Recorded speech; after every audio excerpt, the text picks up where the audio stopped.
right. Hey, good morning, folks. I think we're up and running. I've got a glitch over here on the chat log, but that should probably fix itself here in a minute when we're going active. I'm going to check my signal and make sure that I'm audible when we're going active. Sounds like I'm going to check my signal and make sure that I'm audible when we're going active. Sounds like I'm going to check my signal and make sure that I'm audible when we're going active. Sounds like I'm perfect. Okay, cool. Let's drop that volume down there. Get rid of the cacophony.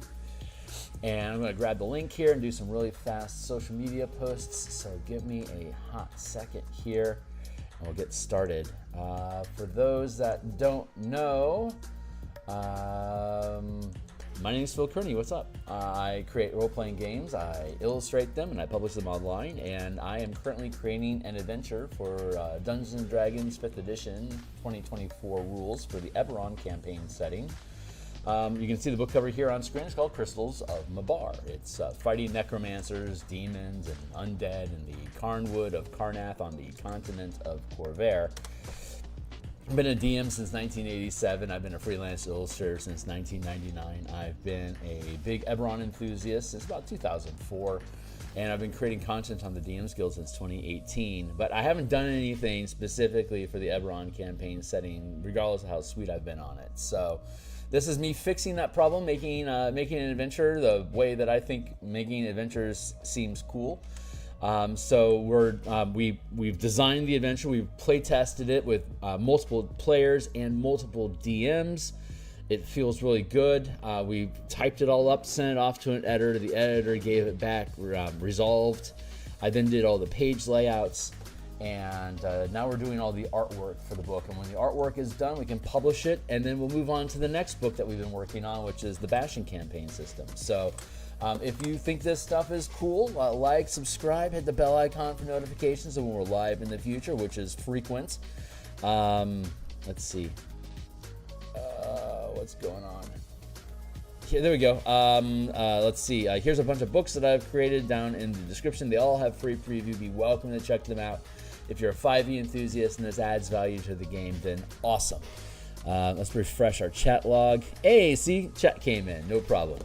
And then Discord community where we do play testing. Support on Patreon is always appreciated. And this is the full playlist of all 535 episodes of us making this adventure. So without any further ado, let's see. Let's get our scale correct here. We'll drop down and drop our reading pane down and pop this open, get rid of the book cover. Right, so just to remind folks that aren't necessarily familiar with the process, this is devices use 16 by 9 format. This is a 16 by 9 page. Technically it's 17 by 10 for a little bit of extra space, but it still obviously fits inside of the 16 by 9 frame. This is one page that goes across 3 columns, 17 inches wide, 10 inches tall. But so when you're on a mobile device, it's got a 12-point font, so you can just flip through page by page. But also, when it's completed as a PDF, each column is 16 by 9. So you can look at each column individually, again, with a 12-point font. That'd be roughly something like this in scale. So it's super easy to see on your device.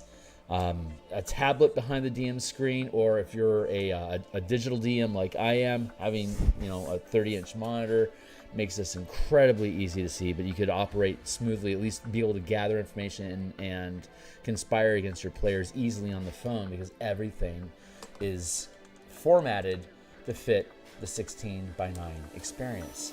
And let's see, let's add that back in. So this is what we're working on right now. This is just one of the, there's alternate plot hooks in the adventure. We've talked about this a lot in the past, and I'll probably end up talking about it some more today. But so there's the default plot hook that your characters run through the adventure with, and how the adventure and all the context is framed. And then in the Appendix C, Appendix A is monsters, Appendix B is items and oddities, and then Appendix C is alternate plot hooks. So there's 5 plot hooks, and this is just basically describing the first plot hook.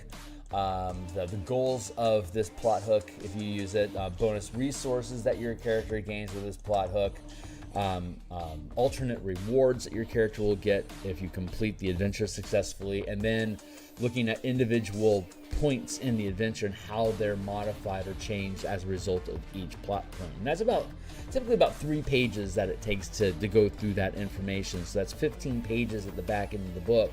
That's adding not necessarily very important narrative information, but there's so many different factions that are interested in what's going on in this region. They all have a different perspective of, is this a good thing or a bad thing? Does this need to be encouraged or stopped?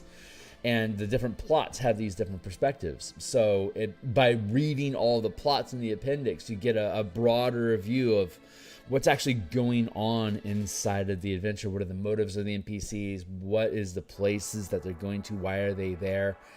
So it opens up additional information that the DM is free to add or remove from the adventure if you're integrating it into an actual campaign instead of a standalone one-shot adventure, for instance.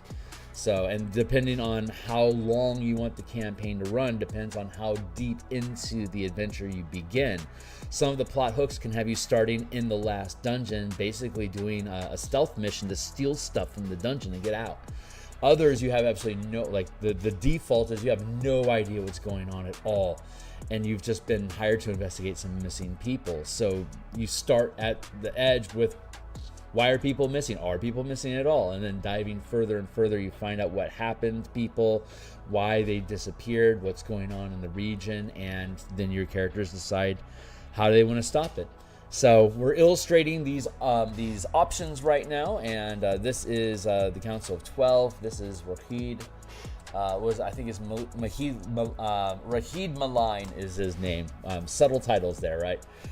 But he's a criminal. The 12 is a super villain organization of arch wizards, and I think I'm okay here.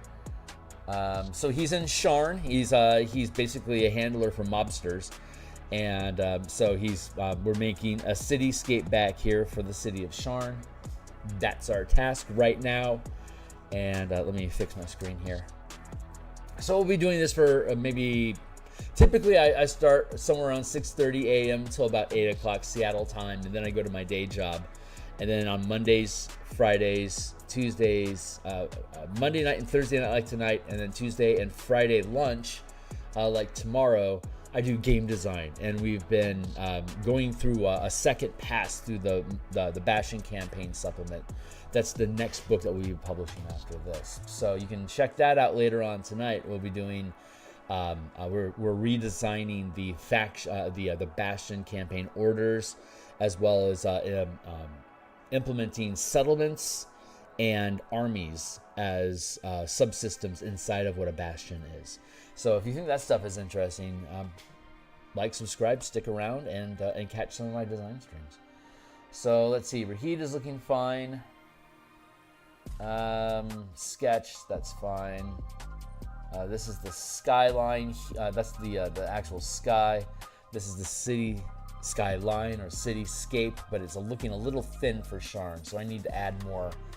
I need to make the structures more crowded, and then we're going to add in like lights and stuff to help light up the city behind where Rahid is sitting. Then we'll put in the frame of the windows in the office that he's in. Probably put some accoutrement along the back wall here, trophies or whatever, flesh in here, and then that'll be done. And then we want to illustrate some of the bonus resources that the characters get. You get rune crystals for a teleportation circle. There's a sending stone, and then a description of NPCs in the game. So this space here, we're allocating to equipment that the character gets. So we're going to box in the frame here for this. We're radically overstepping the space that we need in the illustration, because it's going to end up getting, clipped here, and then we'll have this illustration next to it, and then we have a teleportation circle on the next page, and we already finished the art on the last page. So here. And here we go. This is one of the illustrations that we did last week. The character's finding a dead character that was working for the 12 that got killed. So they sent you in. So you discover that if your characters discover this body, it had some clues on it that you could use for information. And then this will be the teleportation circle. And again, we'll have the over here where we're working, we're going to have the 6 rune stones as part of the bonus resources that your character gets. And then we're going to have the magic circle in the room where the circle is at. The facility, we built the facility as a bastion. So you can use the bastion campaign options or the DMG. All the rooms in the dungeon are labeled corresponding to facilities in the bastion campaign. So if you decide to take ownership of the dungeon that the team is going through where the teleportation circle is at, it has a teleportation circle in it as a bastion facility. It outranks your characters, but the bastion campaign book that we've been working on in the evenings is specifically designed around having a bastion that outscales the characters and how the characters are basically become servitors and masters of the bastion at the same time. The players are the masters of the bastion. The characters can be servants inside of the bastion, or the bastion could just simply be bigger than them and they're going to grow their way into it. And that would be, your characters are like 7th, 8th, maybe 9th level when they take control of this bastion. Honestly, that's about on. That's actually in pace with where I like in the Bastion campaign. You can get a teleportation circle as early as 3rd rank, 9th level. So I don't recall what it is in the DMG, but that's a different channel. So, but that's like that's it. So like we'll be done with this plot hook next week. And then we've already started working on Aether Academy. We'll probably go back to the Aether Academy plot hook and work on that. And we're just going to dig our way through. And I figure we'll probably be done in September, October-ish, somewhere in there. That's starting to feel really realistic for me now. So, sorry, I've been rambling a lot. Let me go ahead and put a brakes on all that shit. And let's do what's important. Get back to work here and make some cities. So I'm going to pull the sketch out of the way and the heat out of the way, and let's stay focused on where we're at inside here. So I'm just starting off with basic boxes at first to frame things, but we're going to get fancy with the architecture as we get further in here. I'm just building basic structures to break up the skyline. Just to look at right now compositionally, I'm just making sure that I'm not making any one particular part of the city more dense than another to create any imbalances here. So when we come back through, we'll sculpt them like we've started sculpting these buildings. But when I pan back, it's like, this looks pretty thin. We should probably do something. Let's go here.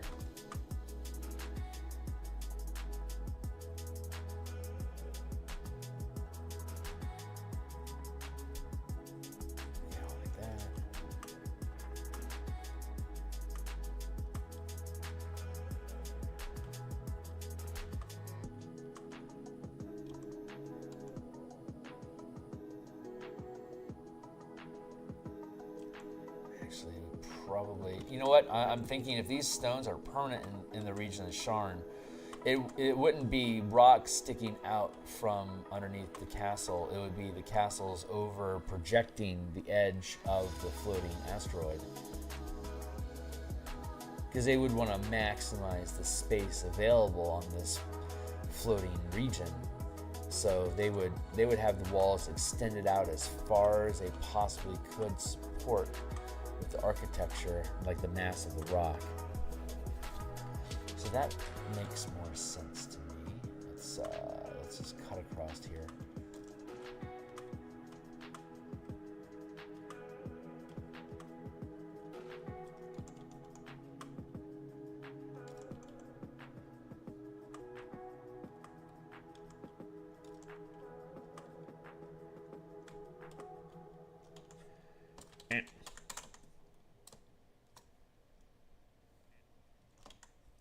Feels pretty good. Let's add another one in.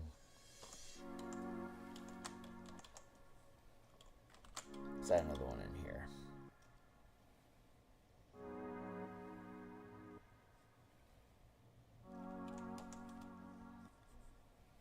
Cha-cha-cha.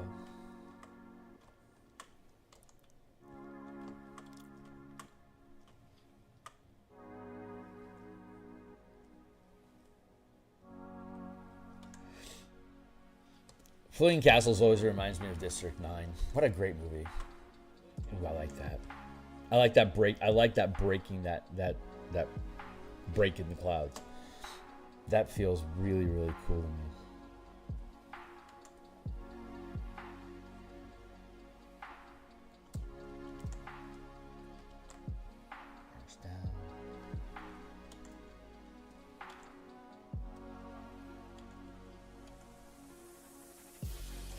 Back. I'm gonna bring this here. That, see, it's asymmetrical, which is beautiful in natural environments. Like symmetry in creatures is attractive. To an extent, asymmetry in structures and environments is attractive. It's compelling. I think what it is that the imbalance of asymmetrical environments, you're literally moving yourself into that space, something that is symmetrical.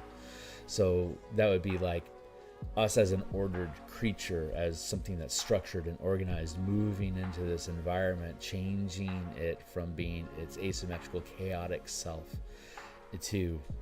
for humanity to control or to change. I think that's where the appeal is at. It's our natural, like, forgive the crude term, but our conquering instincts over the environment to reshape it and use the things that we find in it as resources and opportunities for us to improve our own lives from the things that we find in the environment. That's a big vibe that I get about the asymmetry, like how environments that are asymmetrical are compelling for us to want to investigate. Now, Japanese gardens are really big on asymmetry as a point of contentment.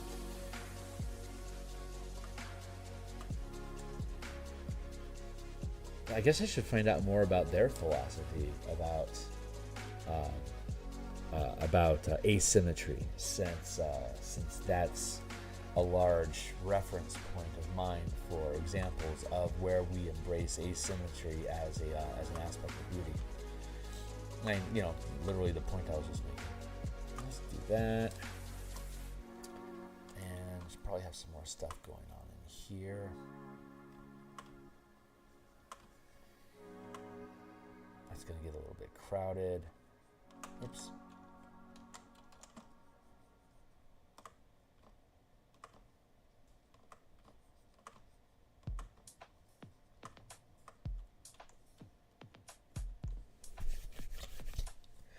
Birth. Let's do that. Let's just thicken this up a little bit.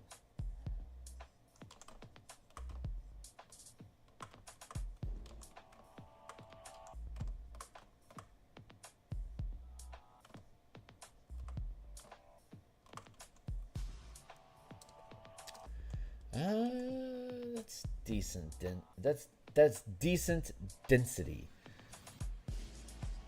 I think I want to have a bit more going on here. I'll block that in.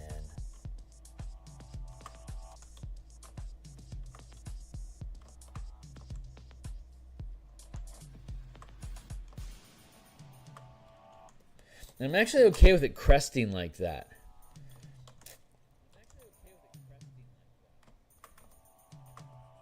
It feels like Sharn is basically circular, filling out the manifest zone region that it's in a manifest zone to Sylvana, which is the I believe it's called the Endless Sky. But it makes things float. Flight and floating there is super easy.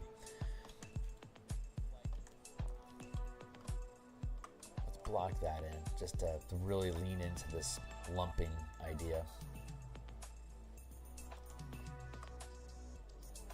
And so a manifest zone is spherical in nature, or you know, hemispherical in nature. So to maximize the float effect of the manifest zone, it's basically Sharn is filled in all the way out to the edge of the manifest zone cityscape, and then it spills out of manifest zone into more mundane city terrain in the cliff regions around it. But the scrapers, the spires, as it were, the massive sky spires, it's circular. So having a curvature to the mass, that feels appropriate.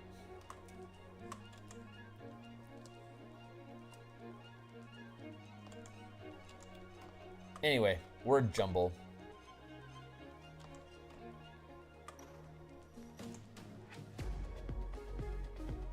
I got some decent sleep last night for a change, so that's really nice. That's nice. Let's trim this down a little bit.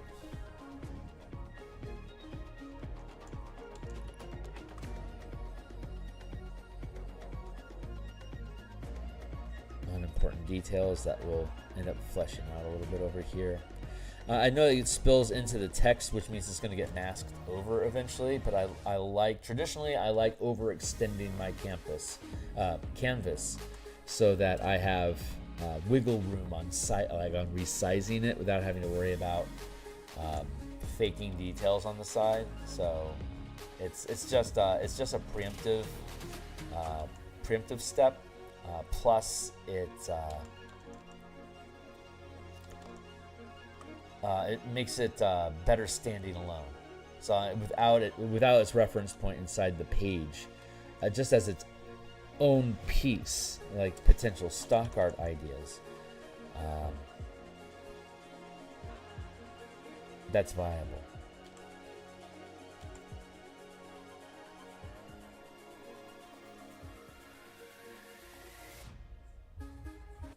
Anyway, rambling. Don't mind me. Just working this into the canvas. So we'll end up doing. We're going to do this skyline here as the most distant shape that we can see in the city, and then like these things extend down into the depths of the cityscape. So we'll end up having another skyline here as a second layer, and then a more based layer down here. And then we're looking at the frame, so that's going to be underneath the frame.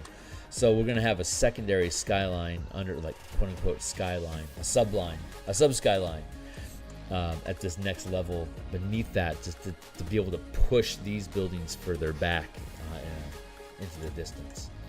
So that's the plan. That's why I envision happening. So right now I'm just blending this skyline color into the light haze of the lower levels, lower wards. I think they're wards. Is that what we call them? I forget the language on Sharn specifically. I take that back. I ran a play-by post in Sharn. I want to say back in 2008, somewhere around there. It was 14th level characters in 3rd edition. They were Gestalt. They were playing Gestalt characters. Level 13 Gestalt characters, 3.5. They were. There was a Warforged revolution. There was a terrorist organization that was attacking different policy holders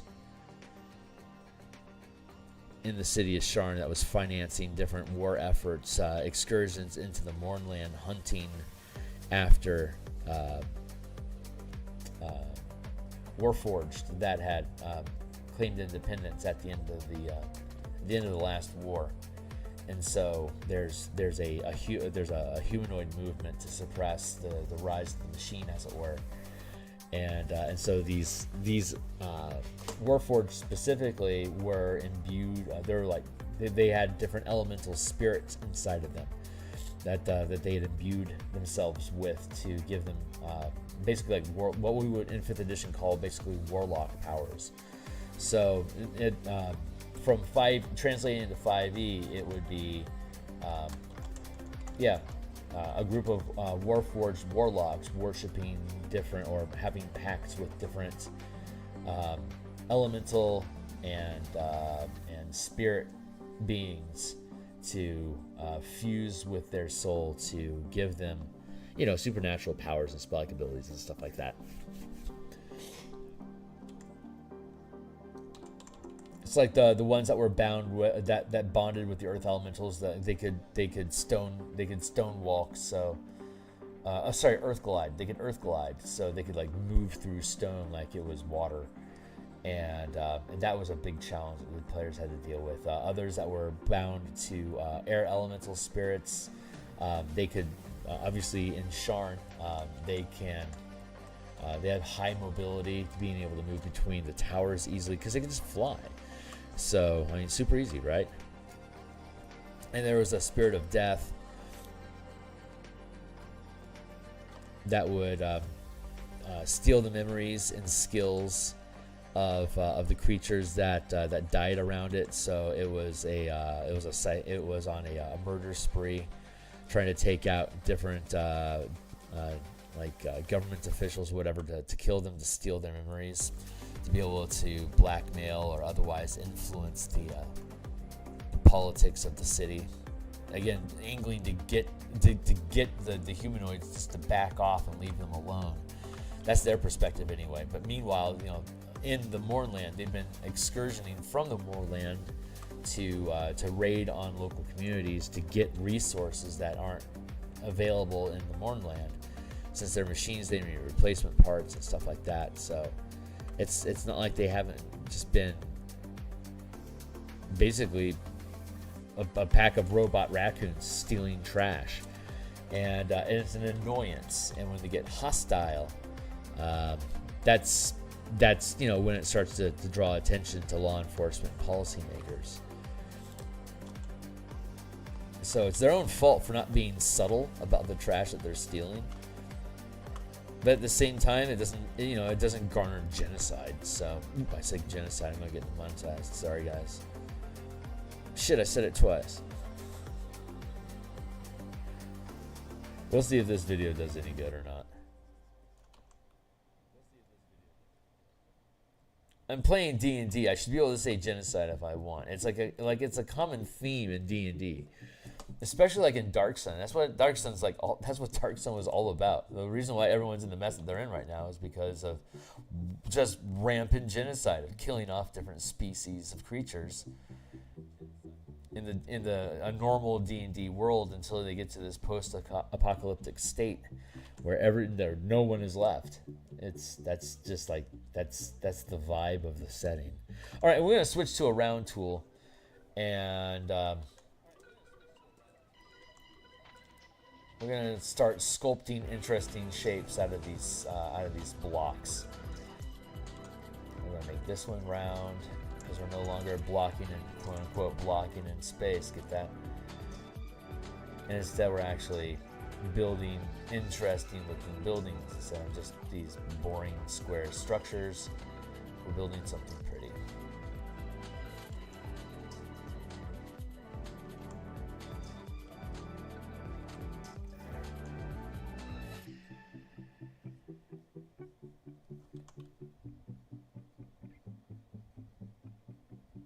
Now, it's strictly whatever my instincts say or my muse wants. How much work I put into these buildings. I right now I feel like on this back line like this, all I really need are good-looking silhouettes, and that'll probably be sufficient. But I won't know until I get there. So what I'm going to do is I'm just going to work with basic symmetry and worry about one half of the building, and then copy and flip it so it becomes symmetrical. That way I can do interesting shapes without having to be too concerned about duplicating the effect on the other side, because that's just going to naturally happen.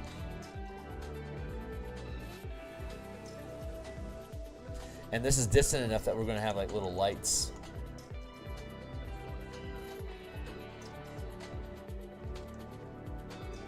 Like that. Stuff like that. So there's going to be a lot of dots that are going to be dropped in across this skyscape over the course of us creating this. It's going to be a little intense. So luckily, I'm almost done with layouts off screen. I'll pick at this for a little bit, and then I'll do a quick look at the pages that I've been working on, just because I think they look cool.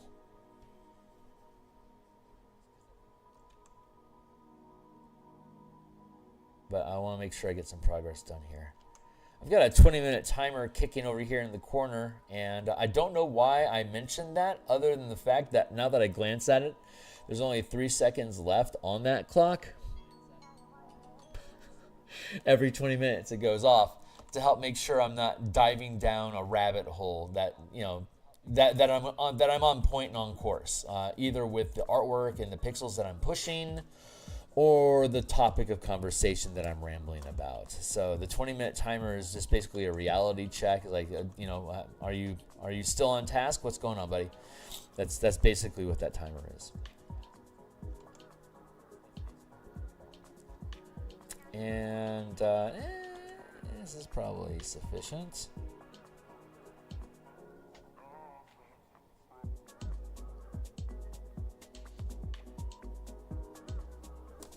There, now we can go into here and we can slim this down. Let's grab all that, copy, paste, free transform, flip horizontal, baby.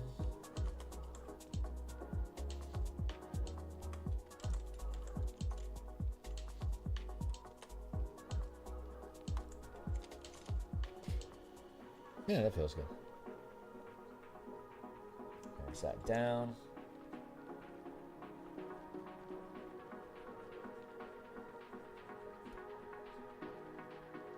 I'm gonna have another structure that's overlapping that, so that's what this inspiration is here. And since more of the silhouette can be viewed on this side than this side, we're going to carve on this side and then duplicate and flip over to the left.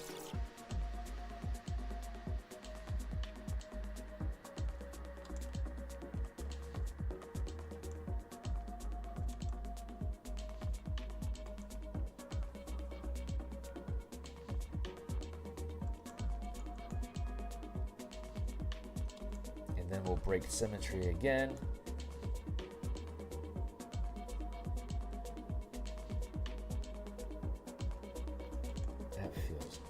I like that.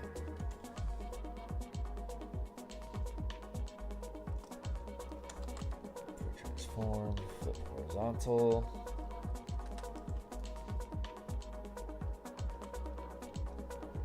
There we go.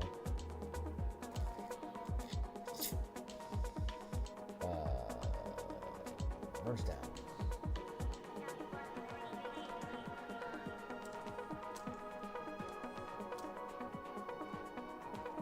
Very good.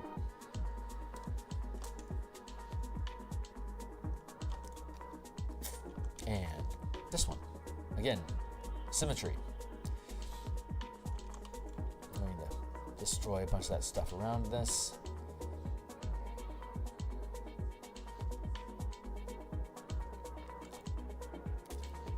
Let's do that.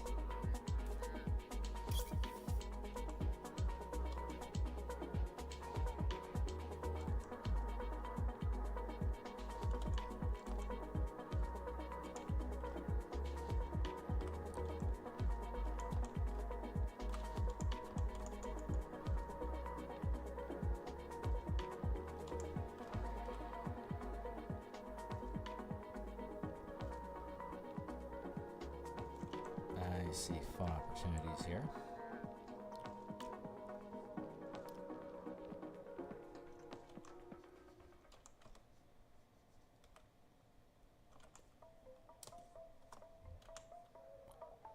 we're just going to copy this, paste, free transform, flip horizontal,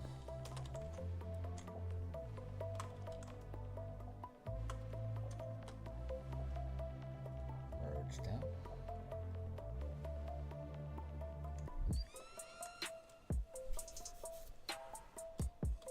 It looks really cool.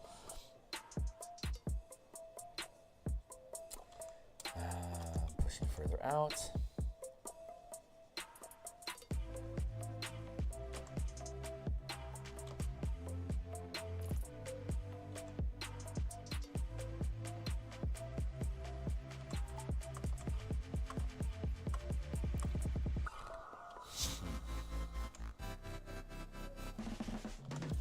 Paste, retransform, flip horizontal,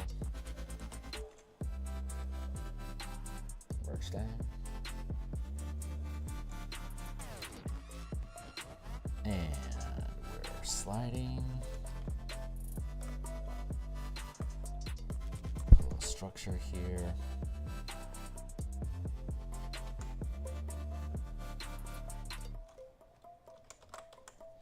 Retransform.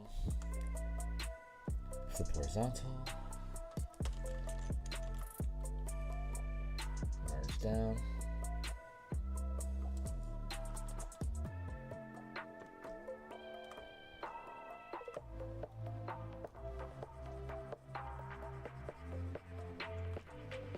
block that in, there we go.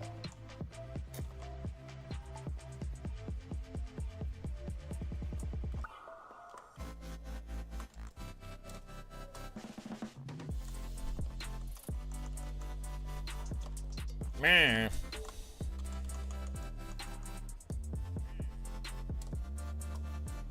Let's see.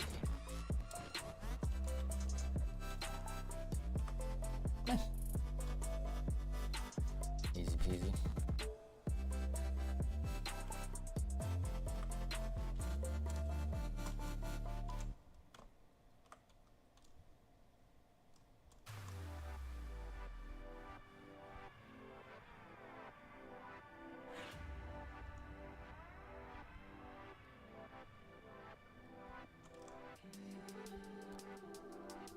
There we go.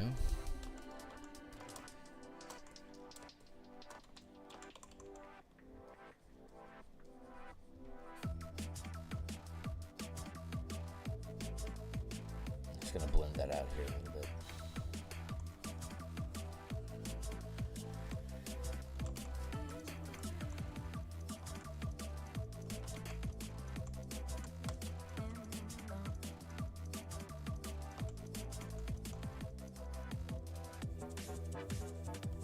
Yeah, that's good.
There we go.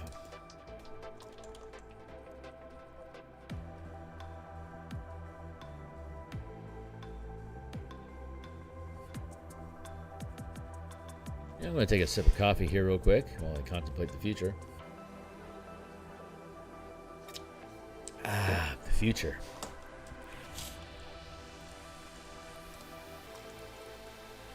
Let's see. Yeah, okay. So let's start working on this building.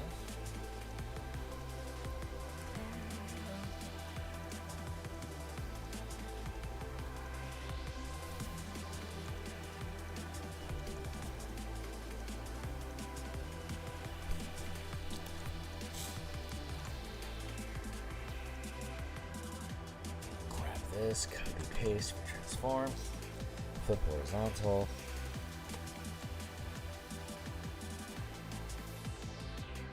I kind of like that.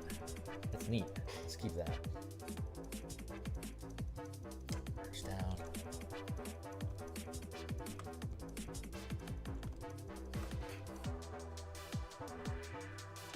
Cool. This one. See, we're just messing with half the building and filling in the rest.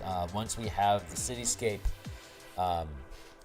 our first pass, then we're going to go over again and like do like connecting sky bridges and stuff like that.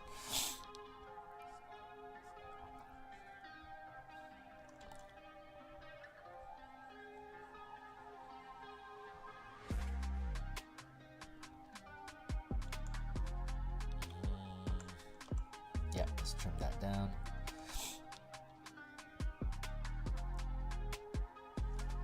Copy paste for transform. My hair is really just bothering my face today. Flip horizontal. I think I need to trim my dead ends.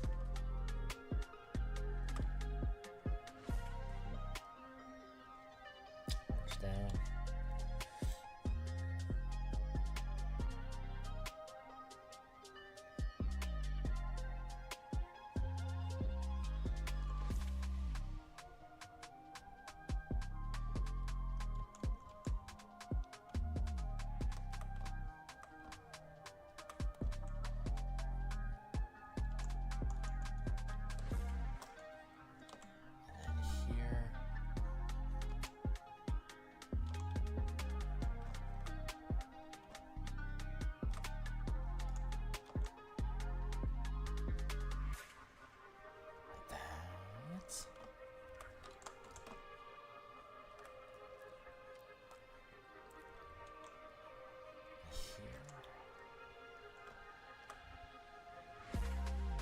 Feels good.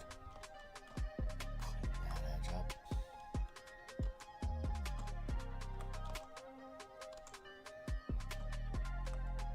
And let's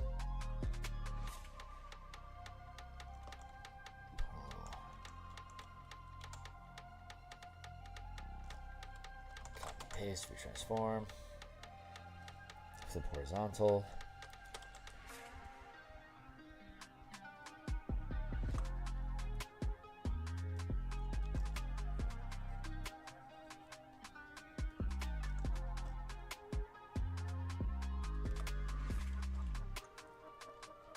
Oops. There we go.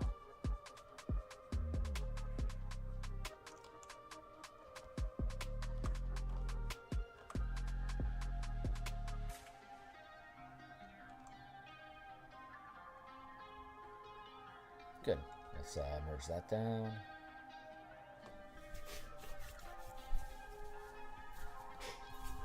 Just gotta fix my hair.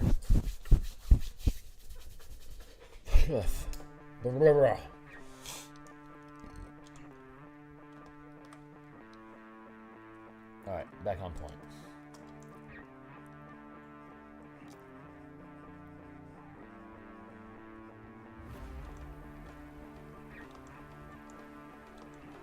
Let's make a neat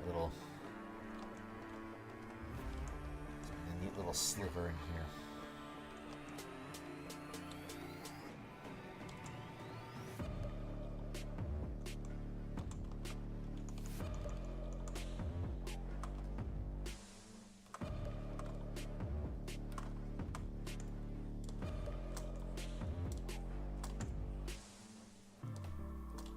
A little gap sticking through there.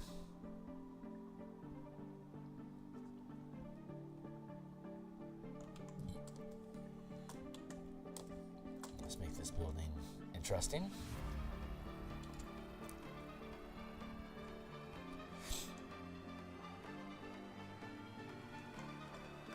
There, we'll go like that.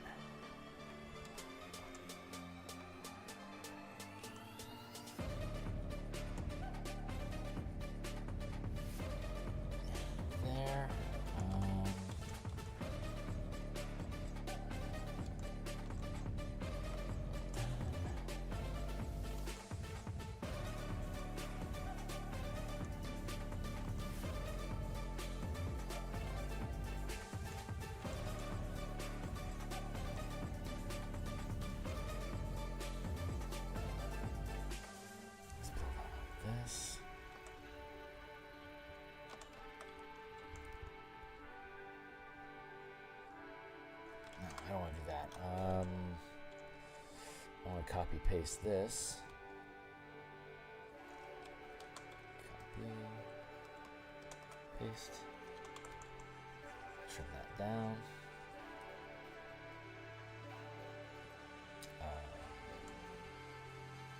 Transform. Horizontal.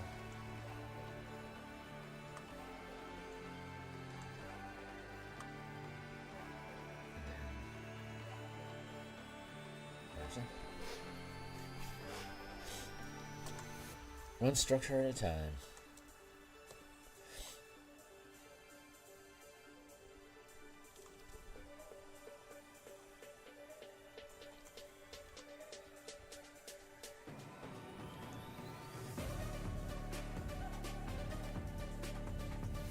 Let's do that.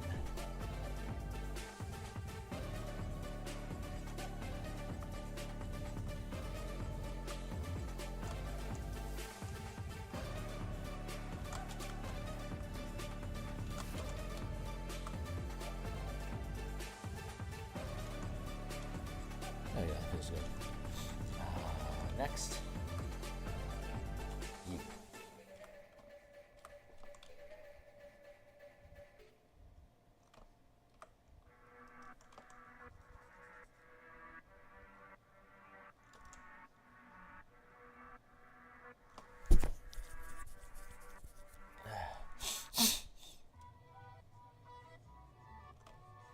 Do not know what's going on with my nose.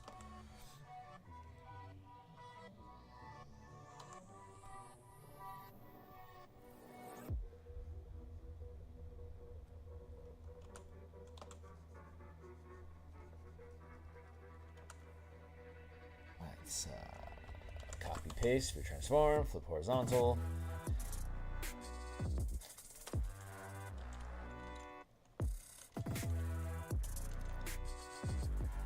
That'll do.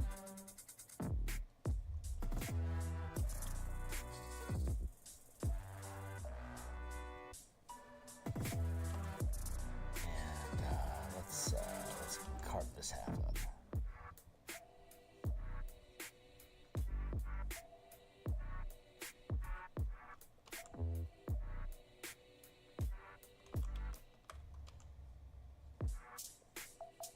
There we go. Something like that.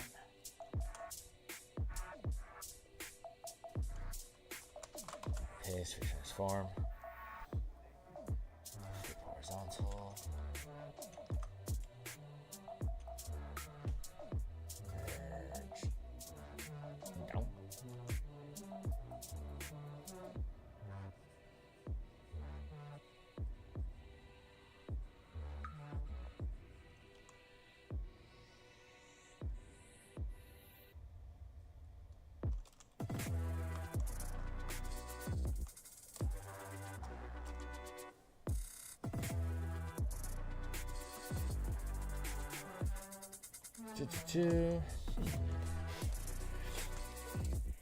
And we're making our way across the skyline, ain't we? We'll get there.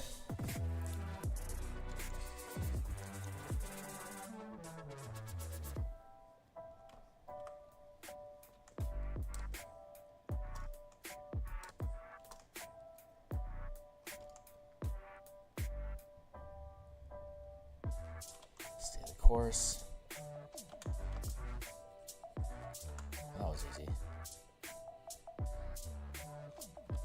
Copy paste, retransform, flip horizontal. So we're just building these silhouettes to these buildings for the skyline so that we can then come back through and put in windows and balconies and torch down. This is Sharn, City of Towers in the Eberron the Eberron campaign setting for Dungeons and Dragons.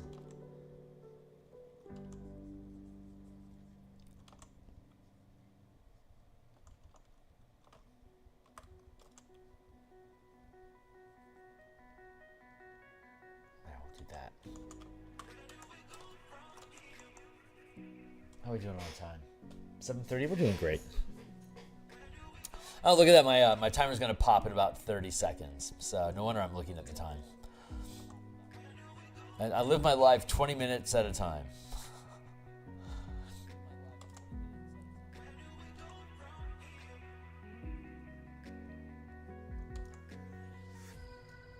Let's trim that down. And grab this. And if I could grab all that. Copy, paste, retransform, flip horizontal. Thank you, Timely Timer. Like I said, live my life 20 minutes at a time.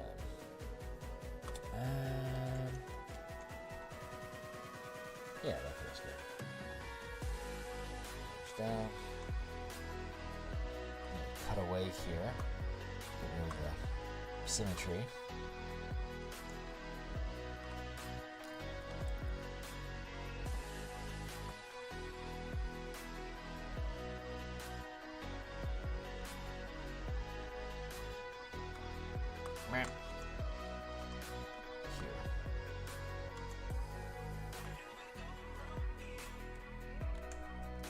I feel like this should be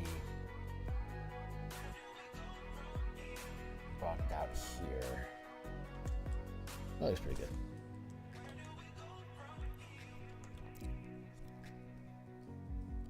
I feel compelled to make this one mass. Trim that edge.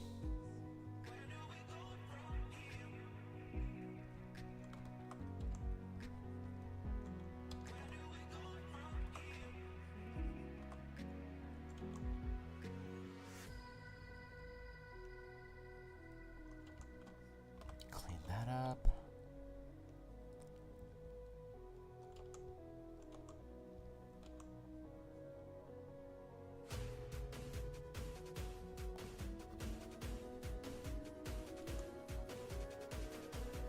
Yeah, that feels good. This, I'm just gonna pull on that.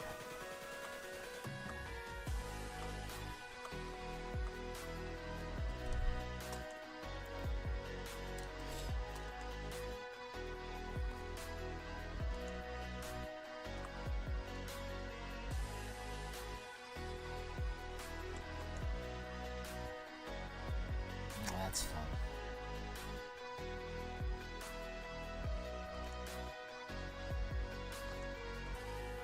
There, across there. Let's carve this up into an interesting shape real quick.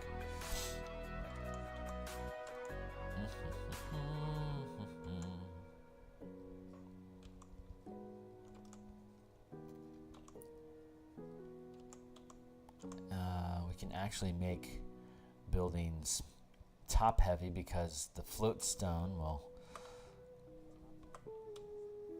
defy the gravity and the impossibility of. We just have to have a strong pillar to support the broader top.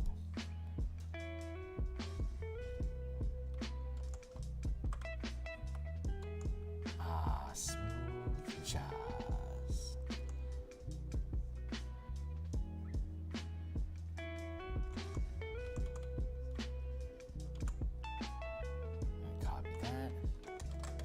Transform, flip horizontal.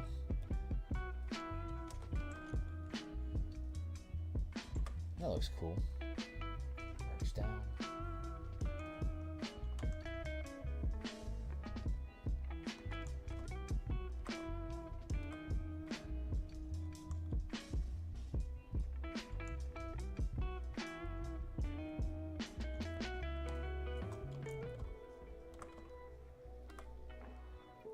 That.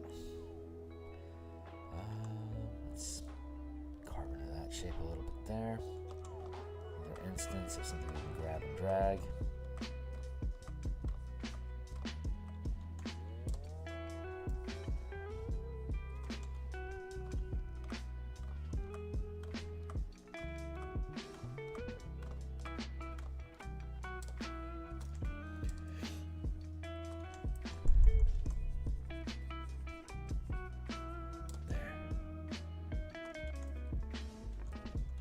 Back over to here.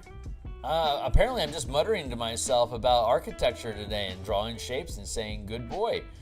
If there's a topic of conversation that someone wants to bring up to rescue me from myself, you are most welcome to do so. If there's something I can think about other than the shapes of these buildings, that would be great. But my brain is honestly pretty empty right now. I feel restless because I'm just self-aware of how little I'm talking, but at the same time, I kind of enjoy study hall, you know. So if this is chillax for you and you're just enjoying the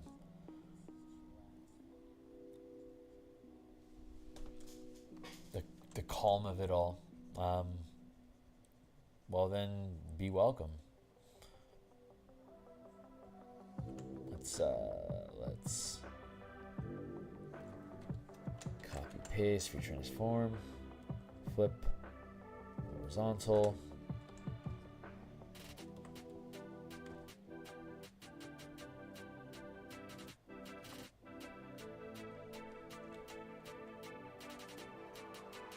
Ooh, I kind of like that.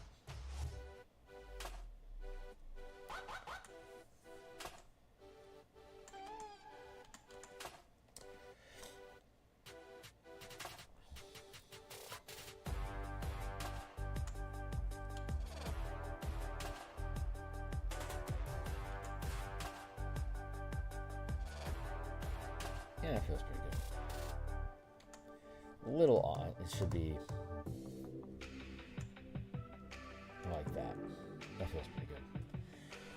All right, let's get back into this shape down here.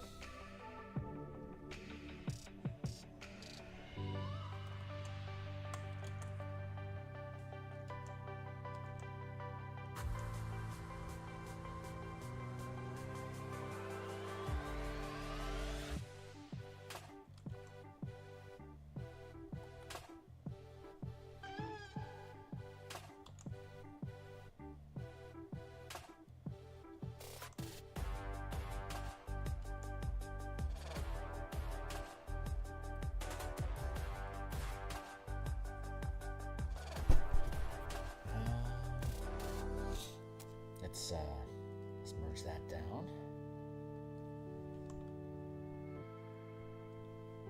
Let's save real quick because we've done some work and I don't want to lose it from something weird happening.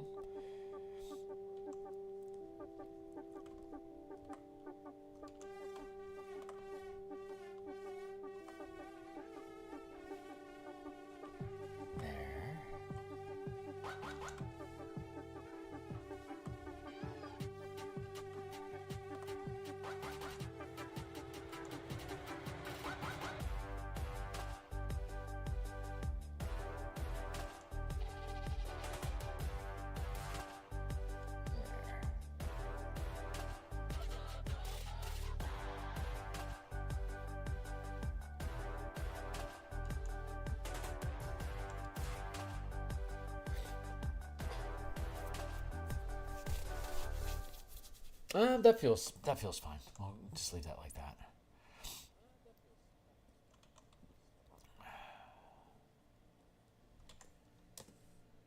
Hey, look at that. We've almost made our way across the skyline. So far, so good, so what, right?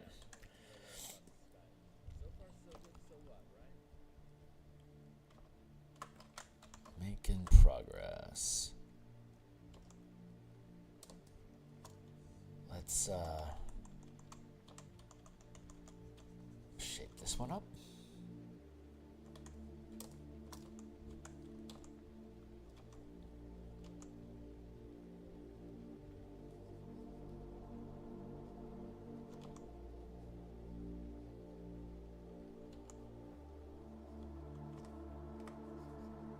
Block in there.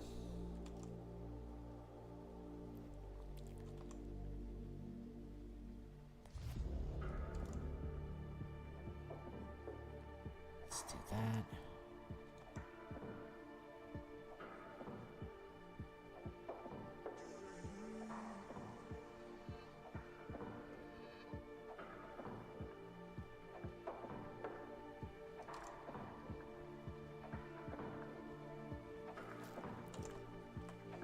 Tip it off. off here.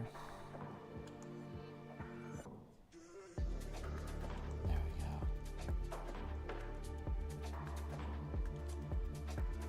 Just trying to make little, like smooth, like almost like fee ratio curve sort of can opener shapes.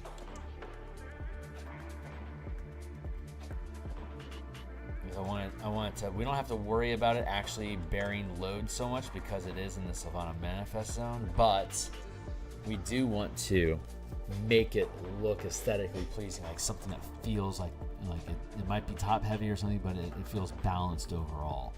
That's the goal. So let's trim that all the way down there, and we're going to copy paste, free transform. Flip horizontal. Let's find a shape.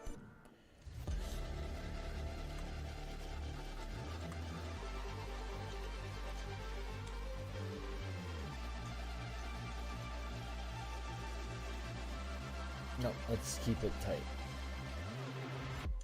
Yeah, that looks pretty good.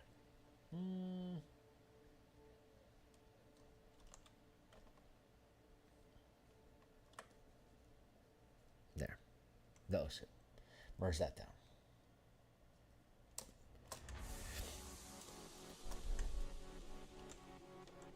Then shape this one as well.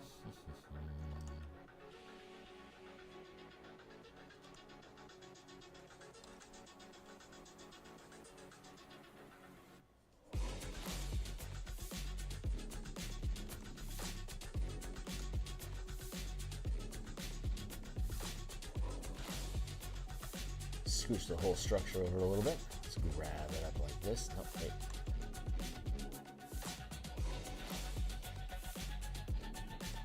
That'll do. Let's grab this. Copy paste for transform.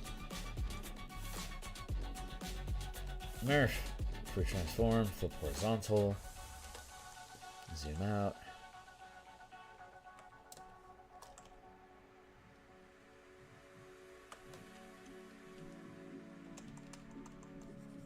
Yeah, that looks good. Merge down.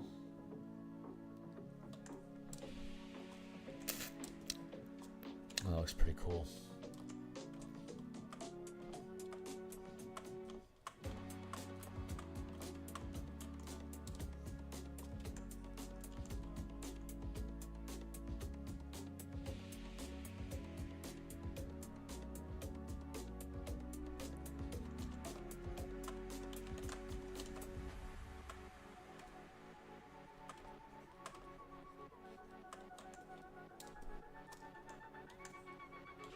Hey, we're almost to the end. We get to sweep back through and just mess with everything.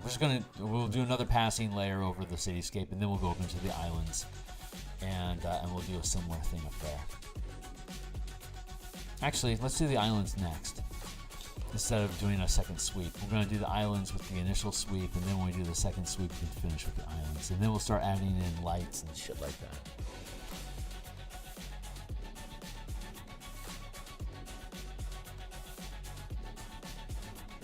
Let's clean up this edge.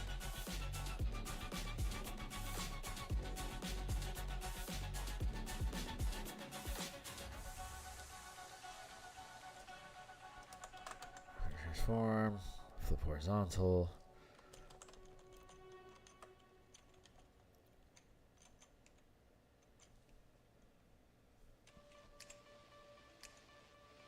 Yeah, there we go.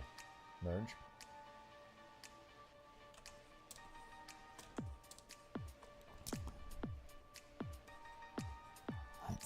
Just curve that out a little bit. I think I'm okay with that.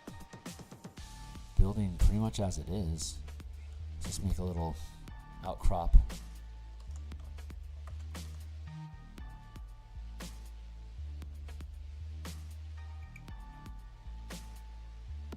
That feels good.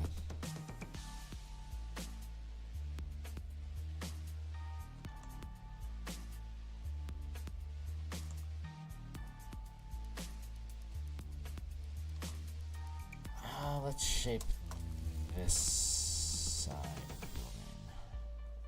trim that down.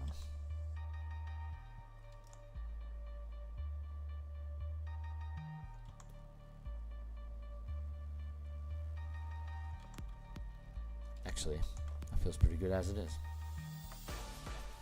Just straighten that edge out. Carve that in a little bit here.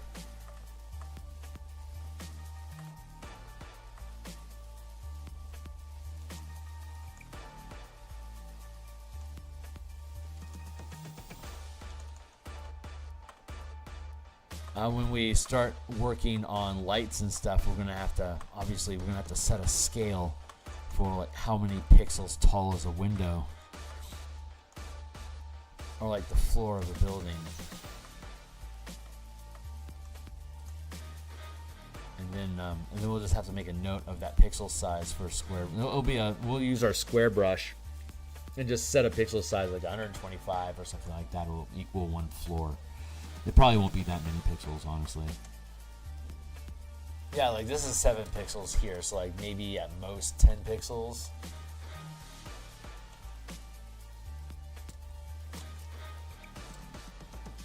It'll probably be a decent scale. This actually looks pretty cool.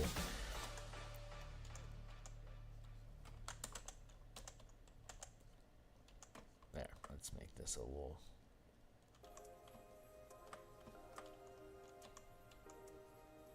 bigger.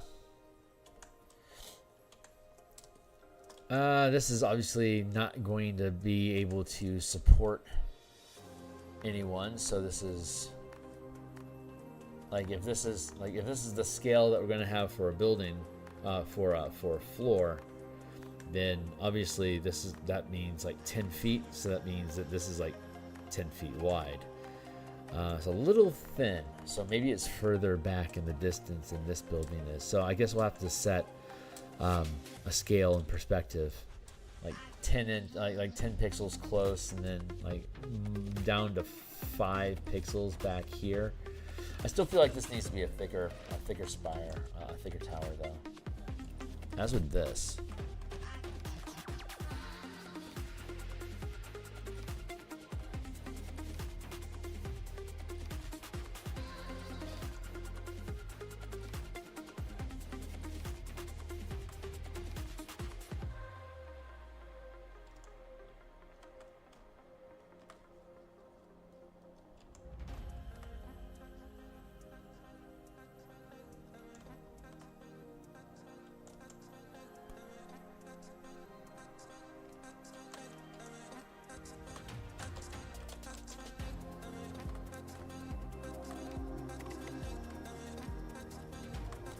This is making more sense now. Let's grab that. Copy paste for transform. There.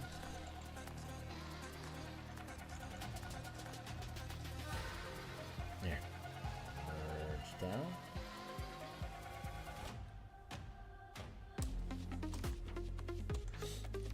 And then let's carve up this building. And then we'll be pretty much done with our first sweep of the city skyline. Then we'll move into the sky islands, and then once we pretty them up a little bit, we'll sweep across the full vista and add in asymmetrical elements like skyway bridges and stuff like that. Make things interesting.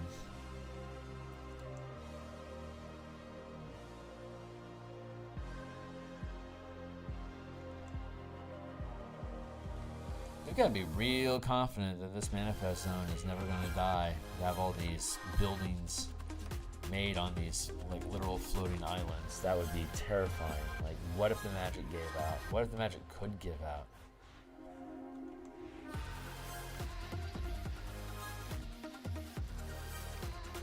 What if there was an artifact that could control, create, and destroy manifest zones?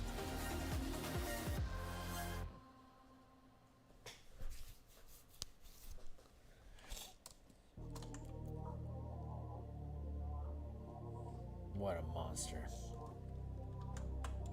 Let's copy, paste, free transform. Flip horizontal.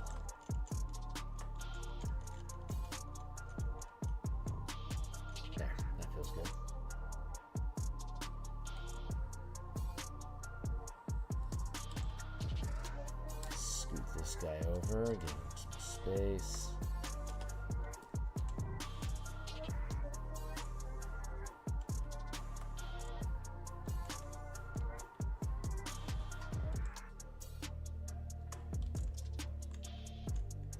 There we go. Merge down.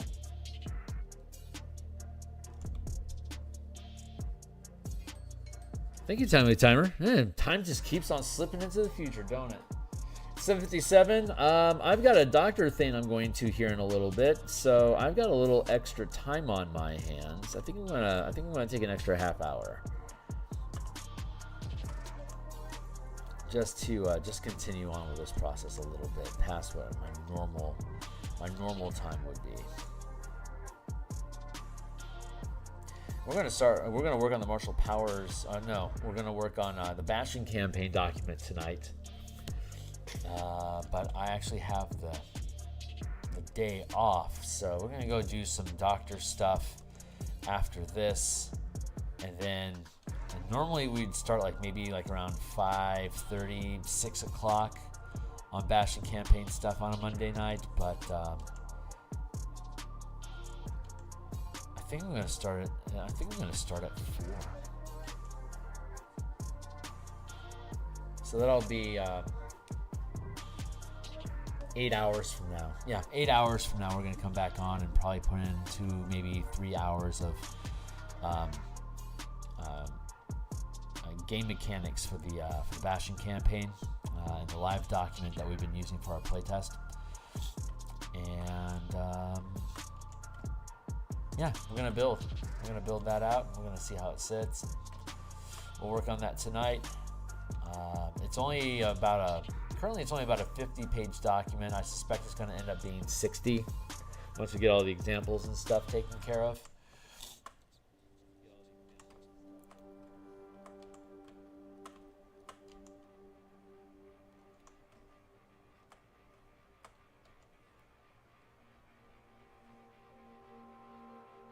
Let's grab copy paste for transform, flip horizontal.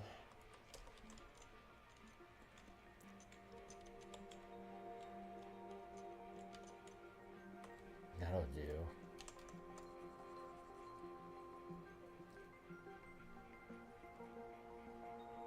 Merge down.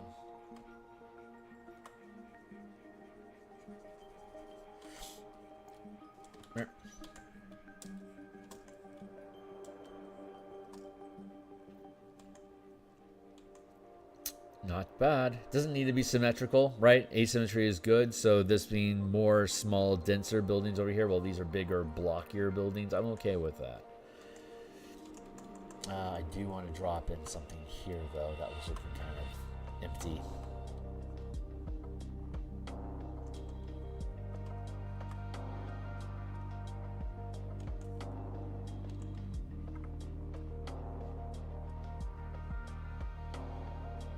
It's a simple enough tower.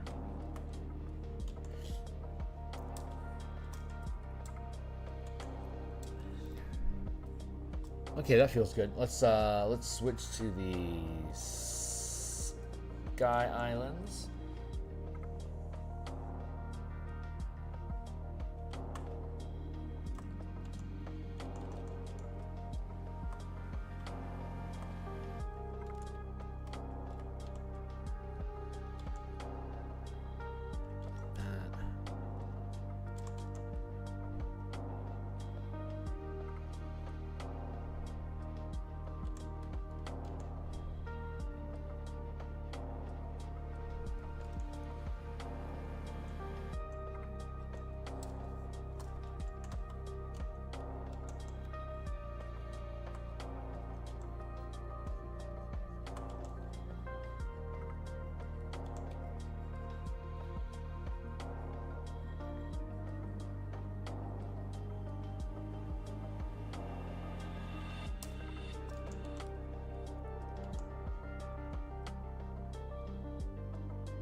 pixels. I think we're gonna have this. I think we're gonna have this island far enough away for it to be 7 pixels.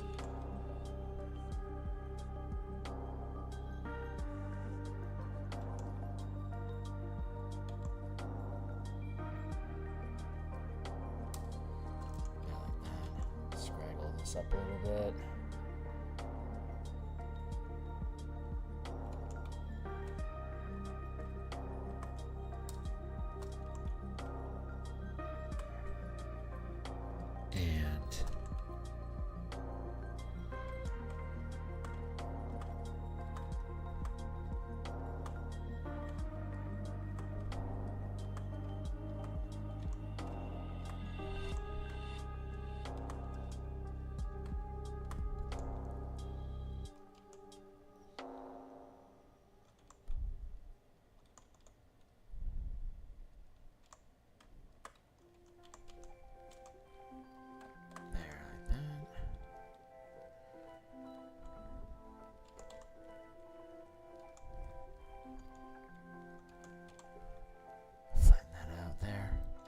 There we go.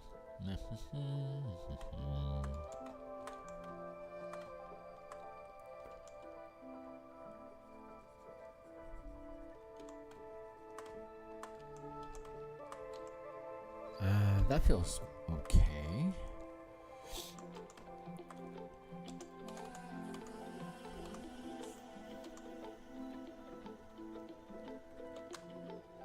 Two, it's 20 feet. 20 feet. Okay, that'll do. Nerp.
And some more.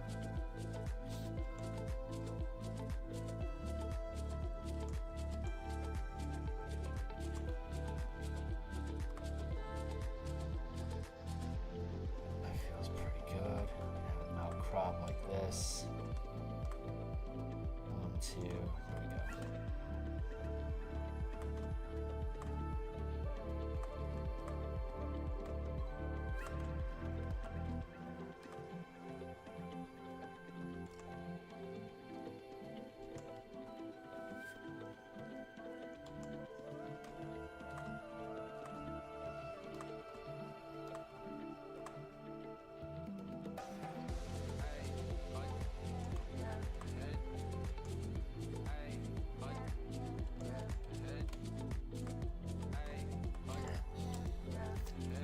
That's a fun shape.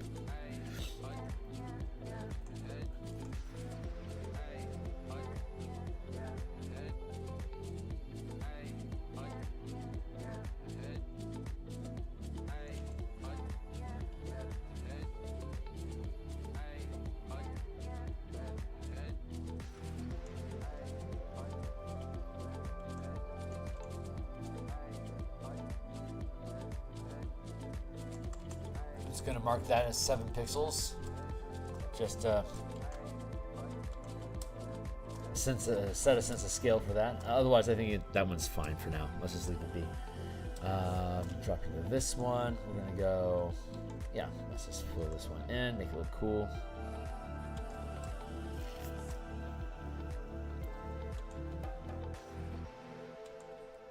If we go 5 pixels.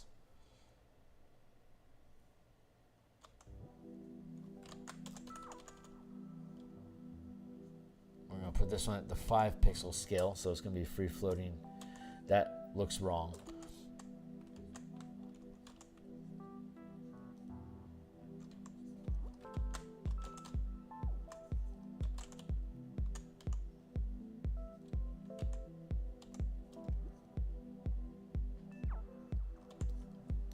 Five pixels, 7 pixels. This will probably be 7 pixels.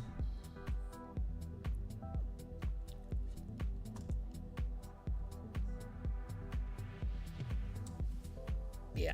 All right, cool. So back to work.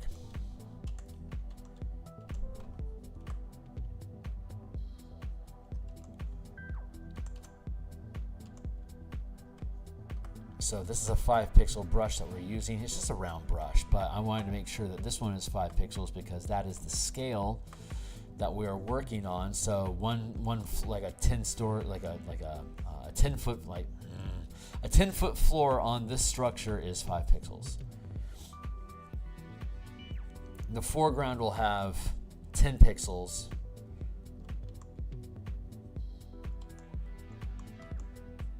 Yeah, I think that feels right. Don't like how that's doing.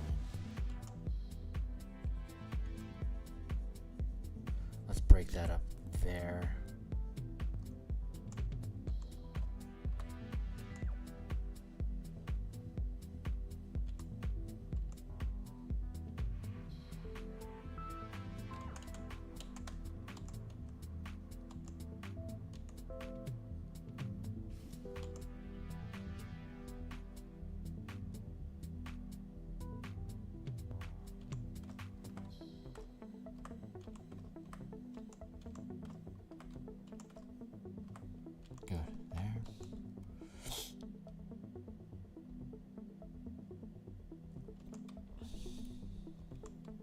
Story, second story, 1 story, 2 story, 3, 4, 5, 6.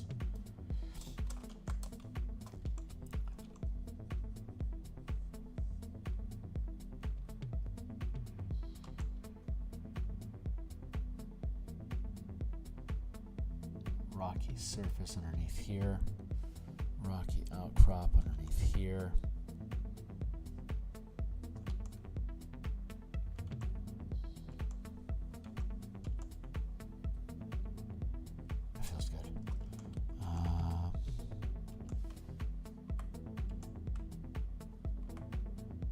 Can we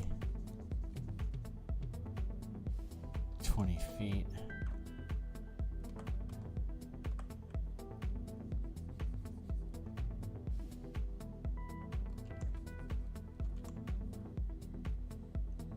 It's only 30 feet. That's not a very big space.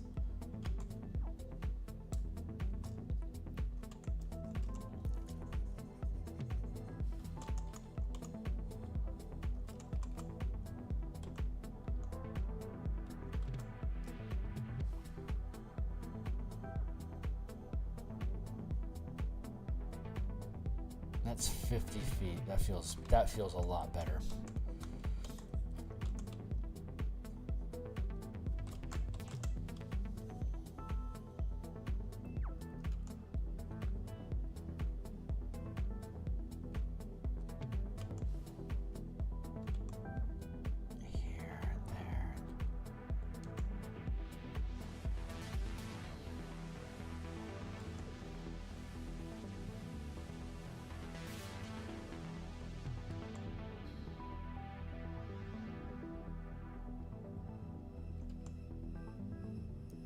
Feet, 20 feet, 30 feet, 40 feet, 50 feet. Okay, that feels good.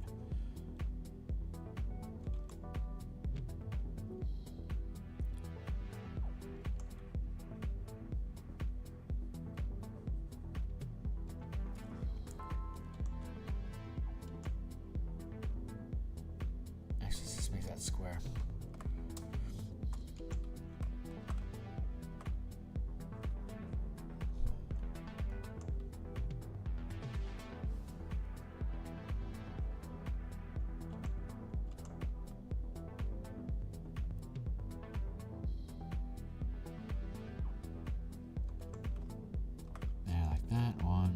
2, 3, 4. Hey, what's going on, Gabby? Dude, I'm doing great. Thanks. I got a decent night's sleep. I got some good work done over the weekend. Oh yeah, I was going to show what I've been working on off screen. So obviously I spend time here doing artwork on screen, and I keep talking about how I'm resolving stuff off camera for different parts of the book. So I wanted to take a hot second here and show you what I mean. So let's take, because I'm using Microsoft Word. I always use Microsoft Word for my page layouts. So I can just do the text inside the book and move the text around as I need. Microsoft Word is actually pretty good. Let's go back to where we were.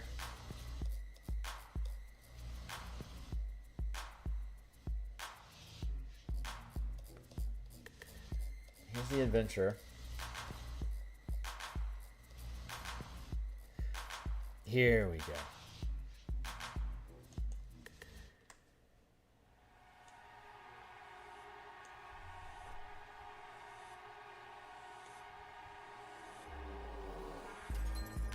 Yeah, that should be good.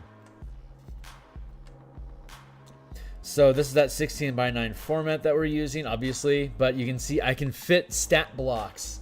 This is a good example of the 5e24 stat blocks. This is for an assassin vine because there's assassin vines in here. But all the stats for an assassin vine fits in one of these 5.5 by 17 inch space. So there's a ½ inch here and there's 3/4 inch down here. So it's about 1.5 inches of top and bottom that I don't use, but otherwise that stat block sits nicely. Some of them spill across two columns here. The black pudding has a surprising amount of information to it that I was only able to fit into these 2 columns. But like, here's a drowned assassin. Drowned assassin is one of the undead that are in this adventure, but all of its information just sits. That's all the information about the drowned assassin that's in the monster manual. Virtually, I would say most of the monsters in the monster manual can easily fit in one column in this 17 by 10 page space. It's like, let's see. Yeah. Otyugh is a famous monster. Look, it all just fits inside of that space. There you go. A Revenant, pretty popular monster. Roper, you can see all this stuff. It just fits in single columns. So, and then when we actually we've done tokens for each of the monsters, and this gap that we have here in the text is sufficient for placing a monster. So this is really concise and excellent. I'm really, really proud that I was able to figure out how to get this stuff to fit in. Some of them spill across 2 columns, but that's okay. So until you get the highest cost, how high are you doing today? Hi, how are you doing today? Until you get the highest cost, we don't. What? Until you get to the higher CR, we don't play. Oh, you don't play low CR stuff? So yeah, I'm really happy with this. I still need to. There's some Yugoloth that I need to resolve. That'll be the next piece. The Mesoloth isn't done yet, and the Ultraloth aren't done yet. And then towards the top of it, we have our mob mechanics. There's mob rules in the DMG24, but mobs are a way of letting low CR creatures be high threats to higher level characters. And it's so we have the mechanics for how the mobs work, how we've translated them to simplify the process here in this adventure.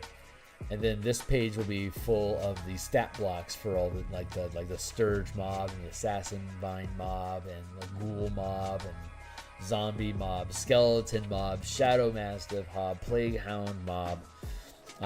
Yeah, so we'll have all the quick stats for all the mobs here. With this game, we treat mobs as a hazard. So if you get within melee range of a mob, you'll make a dex. You have to make a dex or a strength saving throw to avoid damage, instead of me having the mob attack you.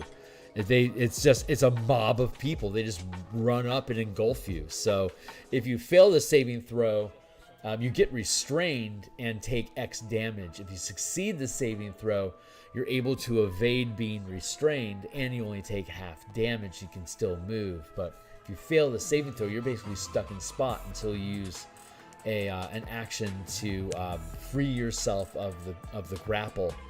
So the number of creatures that are able to reach you is going to scale the amount of damage that they can do. So here we're looking at a sample of a mob of ghouls.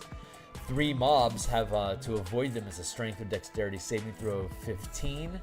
If you fail the saving throw, you'll take 10 piercing and 8 necrotic damage if 3 of them are in contact with you. Or if you succeed the saving throw, it'll be half, so it'd be 5 and 4. If there's 5 ghouls in the mob that are in contact with your character, then the DC to avoid damage is 17. If you fail, it's 14 and 12. If you succeed, it's 7 and 6. And again, if you fail the saving throw, you are restrained, so you can't move. And they have advantage. They would have advantage to hit you. You're at disadvantage on your dexterity saving throw. So if you're relying on your dexterity saving throw to avoid damage, each round while you are in contact with the mob, it will do damage to you, and each creature in the mob has its normal hit points. So if you've got a mob of 6 ghouls that are on you, it's a DC 18. If they've already restrained you, that's going to be a dexterity saving throw at disadvantage. Strength is still going to be a flat saving throw, but dexterity is at disadvantage. And again, the damage would be 16 and 14 each round. So the DM, when you're attacking with mobs, you'll have 1 or 2 mobs, typically anywhere from like 4 to 9, 4 to 8 is typically where we fit a mob size in, depending on how easily they can mob you. And 2 of those, like in a party of 5, 2 mobs is a serious fucking threat. So you can just attack like ghouls are CR1 creatures, but for a 7th, 8th level character, that is significant damage. If you get caught out like that, like for like 3 or 4 rounds, if you can't kill off 6 ghouls in 4 rounds, they could potentially do what, 30, 28, 20, 22. Sorry, 30, 26, 22, 18. That's like 70 damage that they could 30, 28. That's 58. 70. Yeah, potentially 80 damage if you fail your saving throw all 4 times. So if you hit the team with a mob of like whoever gets mobbed by those 8 ghouls, you gotta kill those mobs. Otherwise, they're going to tear your character apart. So that's actually really fun.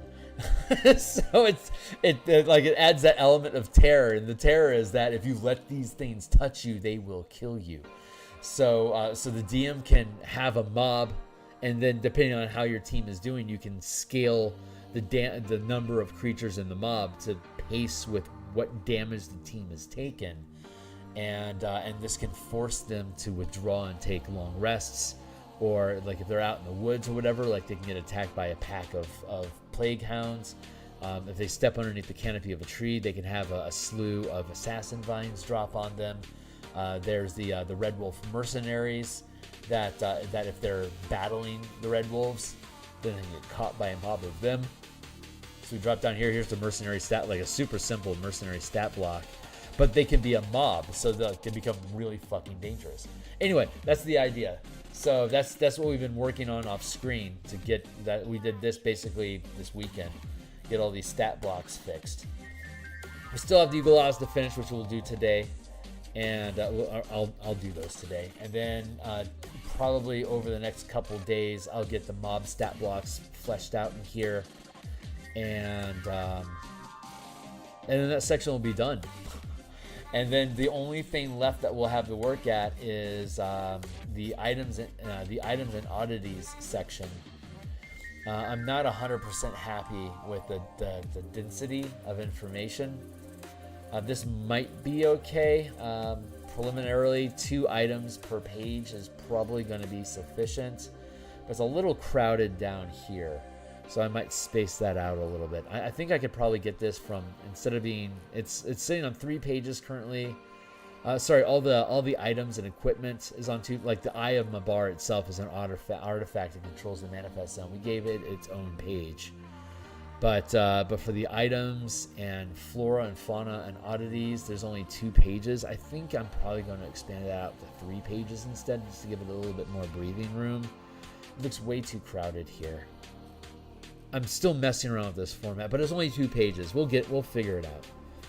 But we're super, like, these 2 pages are, after we get the monsters done and the mobs resolved, these 2 pages are the last 2 things that we need, and then the layouts are done. Which means that in the evenings I can work on artwork as well as artwork during the mornings. So we'll start collapsing time frames a little bit more quickly. So I just wanted to share that as an update. I'm really happy with how that's coming along. Oh, you don't play high level? I mean, it's 7th and 8th. I mean, I don't expect you to play this, but but 7th and 8th level is a decent mid-level range.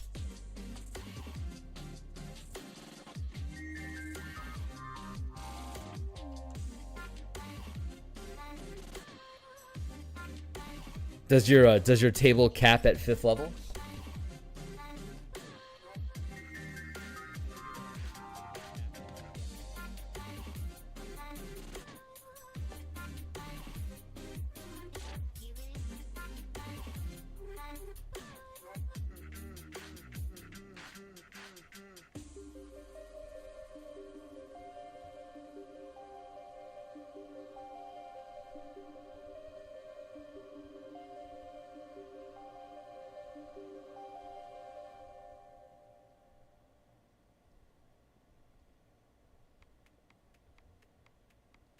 There we go.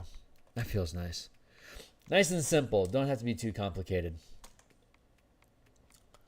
But these spires do not work. 7. This is the size of 10 feet. So this tower, there's no way they're going to just make a 10-foot wide tower. That doesn't make any fucking sense. Towers have to be at least 20 feet minimum.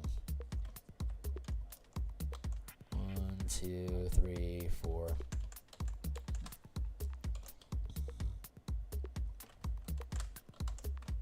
Done? You guys cap at 12? That's very fair. 12 is a good ending point. I mean, seriously, D&D has 5, generally has 5 breaking points. Well, it's like level 1 to 5 is a common breaking point. I like 1 to 6 personally. I like 1 to 6, 1 to 12, and 20. Those are like the 3 breaking points that I really like. There's the 4 tiers, 1 to 5, 6 to 11, 12 to 16.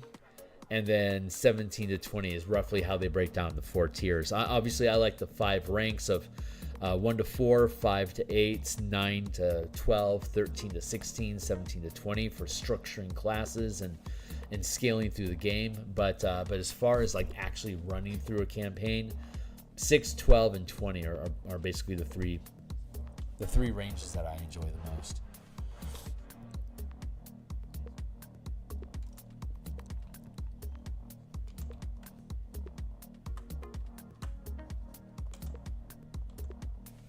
See, that's only 10 feet. There's no way they make a tower that thin.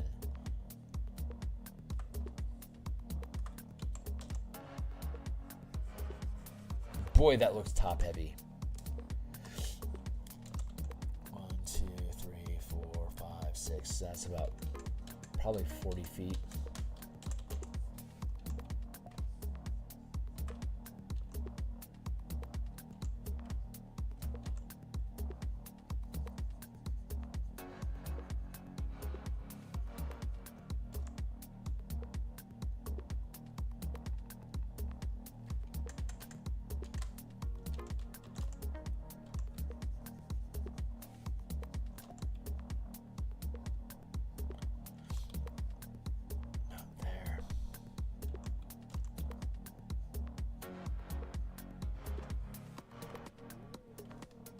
And Gabby, you're doing OSR stuff, is that right? Am I crazy or?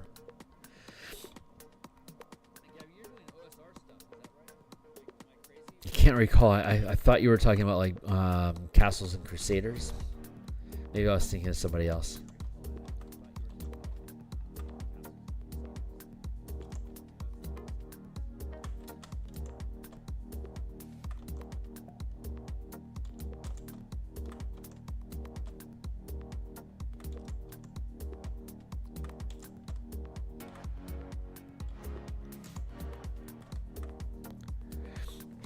No, not you. Okay, my bad.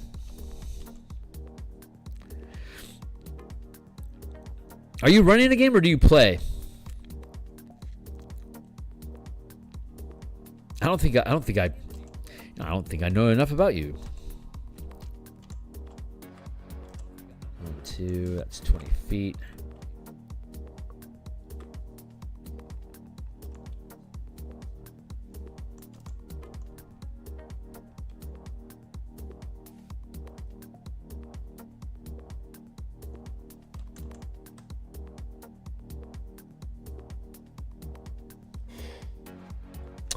Right on.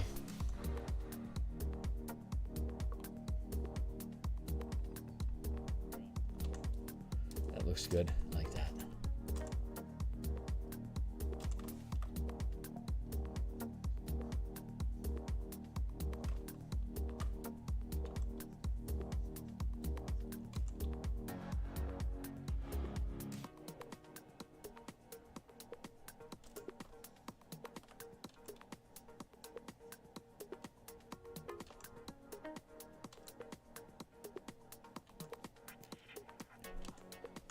It's pretty good, but I need to erase that down. Let's erase all of that down. Instead, we're going to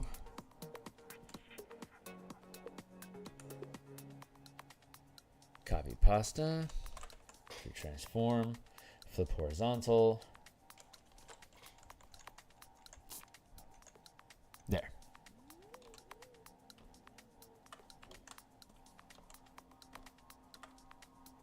Merge down. Wait.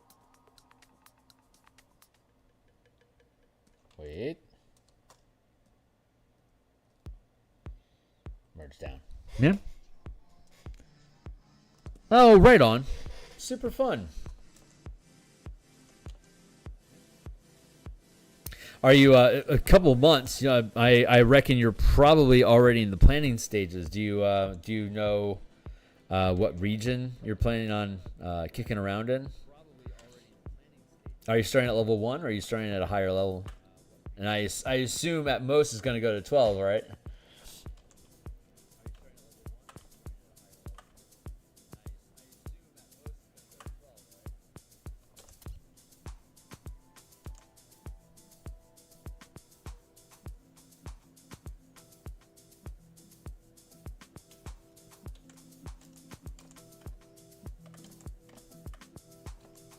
I like Eberron. It is a fun world. There's so many things you can do with it.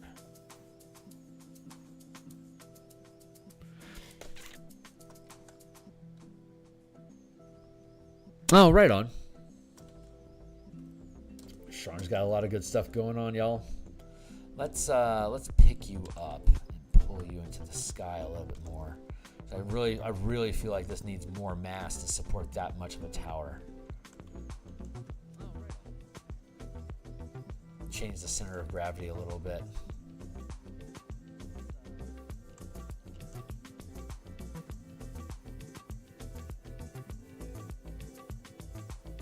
There, that feels better.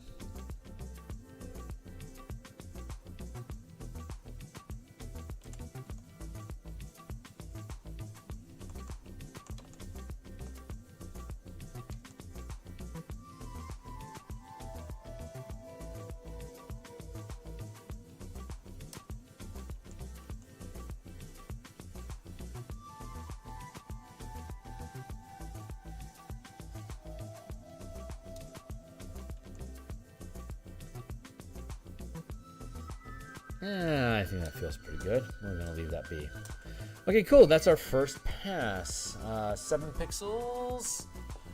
10, 20. Okay, cool. So I'm pretty happy with that. Now we're going to go back through and we're going to spot check ourselves. 7, 6, 5, 4, 3, 2.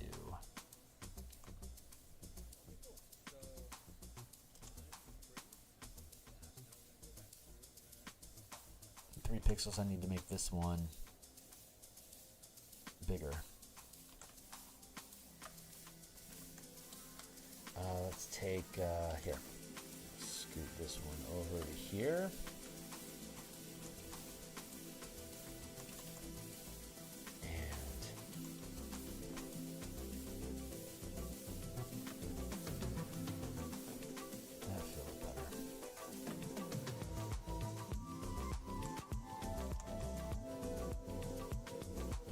Oh, that looks really cool. I like that building.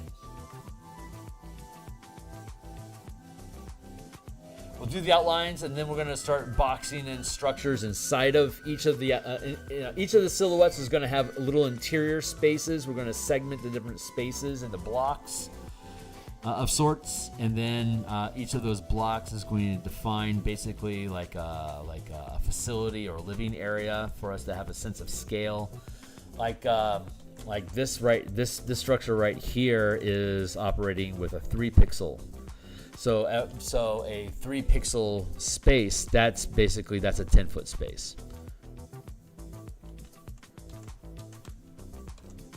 So here, that's 40, 50, 60. That's probably about a 70-foot wide structure at the top here.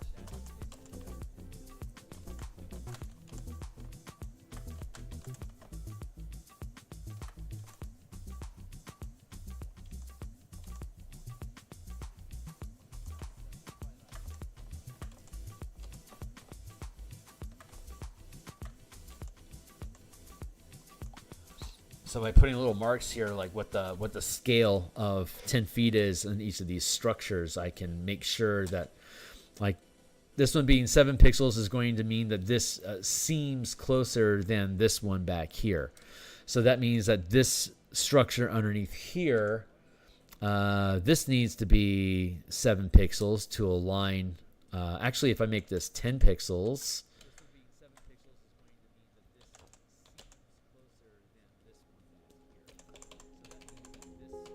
we have to increase the size of 10 feet here. So like this is at most, like at best 20 feet wide. So that means that this structure is far too small. As much as I like the aesthetics of it, it was too large for the space. It was too far away.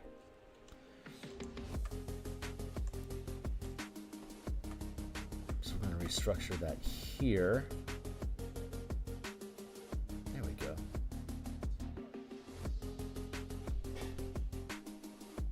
Hey Steve, it's good to see you.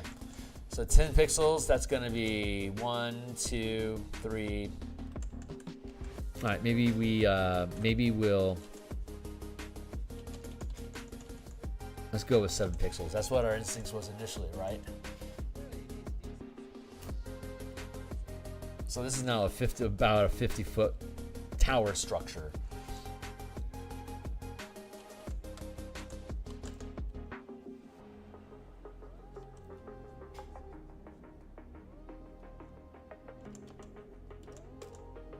This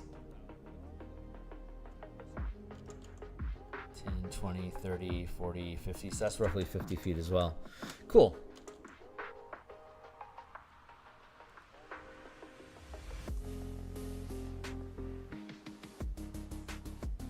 Let's carve that away.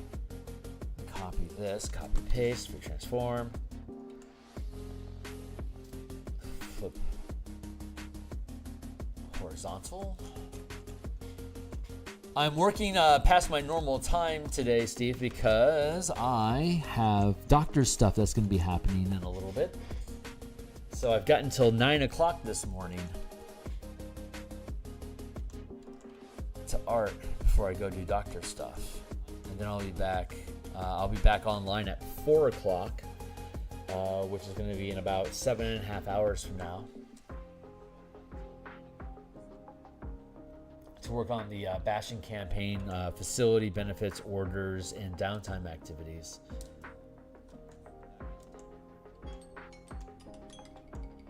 I guess only 10 feet there. That's 10 feet, which is 20. So I guess that's not horrible. It's not a very big spire.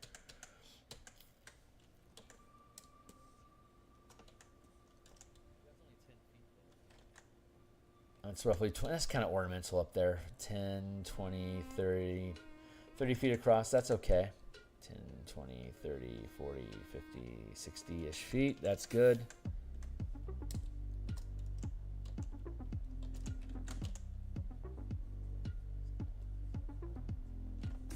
Let's put this across like that.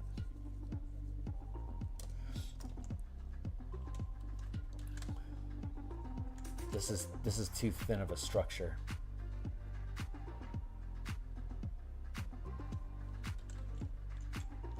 So I have to thicken it.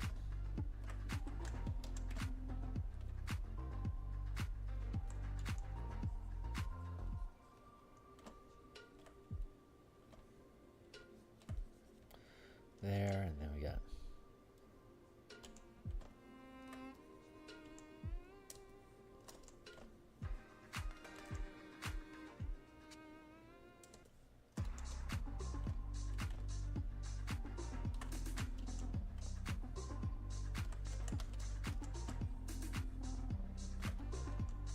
like that.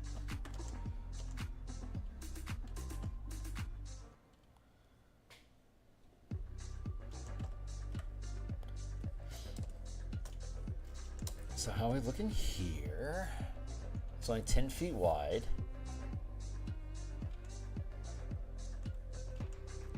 So if we thin it,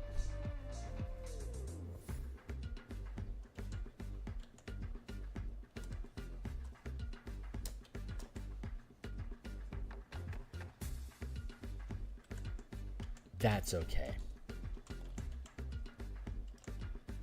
Like these can't be towers. But this is okay. So this is 7 pixels here.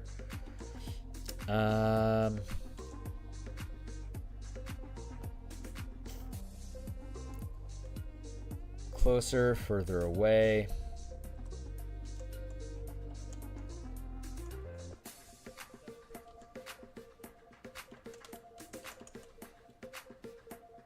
Two pixels, 3 pixels, 7 pixels. What if we push this one back? To be 5 pixels.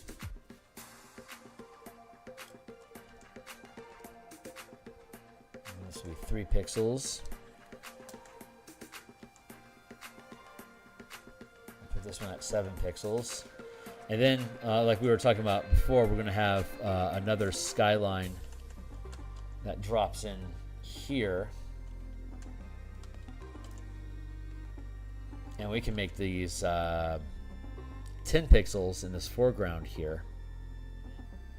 And then we have the window frame here, the building that Rahid is in.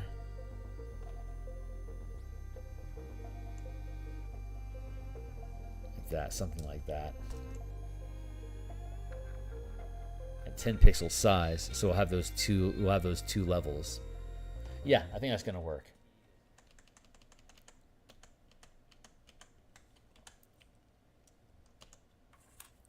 I can push this one back to... No, we'll leave that at 7 pixels there. Yeah, that's good. So these pixel indicators are 10 feet. What's the scale of 10 feet?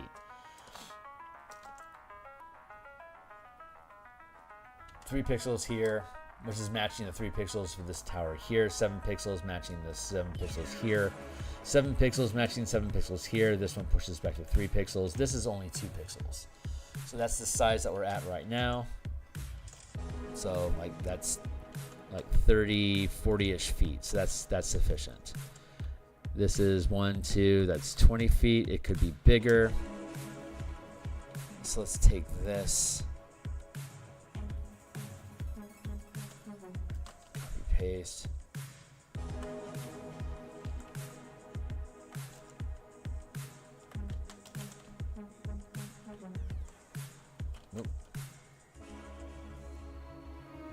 down first. Nope, didn't want to do that.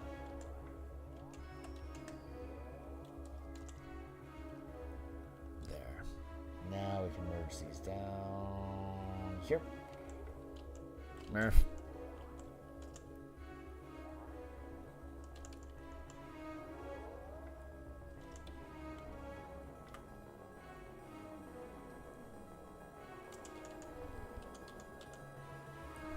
Two, 3, 4, 5, 6. Yeah, see, that's plenty of size there. And then 1, 2, 3, 4, 40 feet. That's pretty good. Let's put just a small little structure on top of that zig.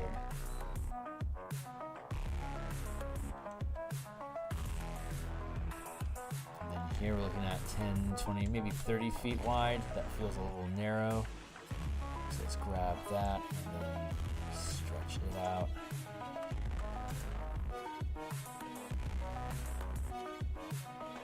Gotta understand the sense of scale to be able to do the architecture correctly.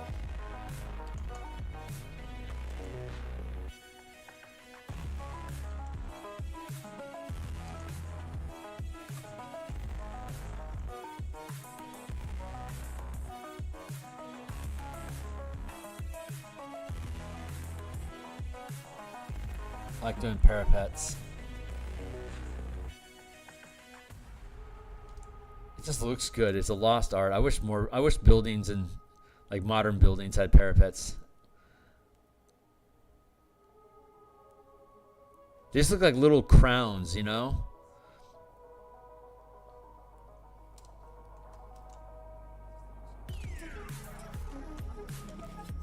This should be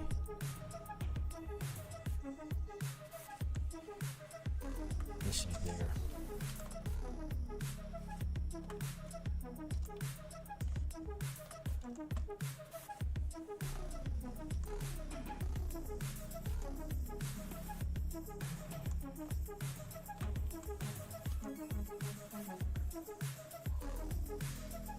There's that.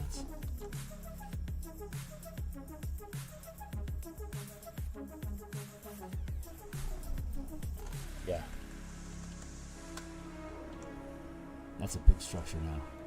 That's 10 feet. That's decoration. But that's okay. You can have decoration.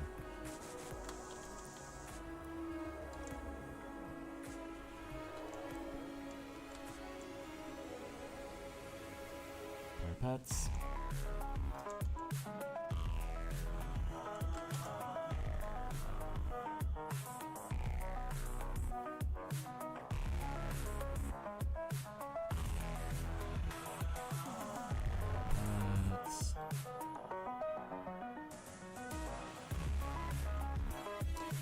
Not that this building's consequential at all because it's, you know, in the text it's going to get covered over, but we're just being thorough.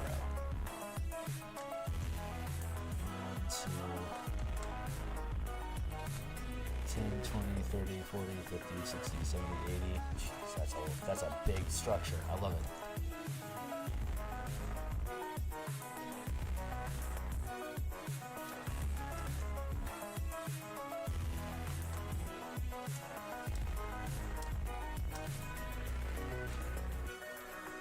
And this being 3 pixels,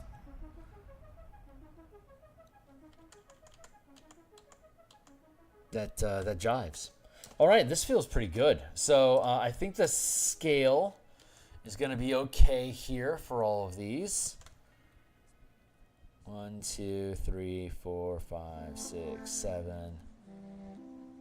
That's really, these little prongs are really too small to be actual towers, but they can be ornamental. I'm okay with them being ornamental.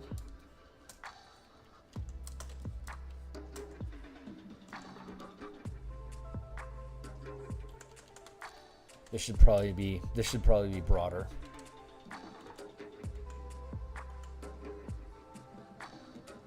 So let's see what we can do.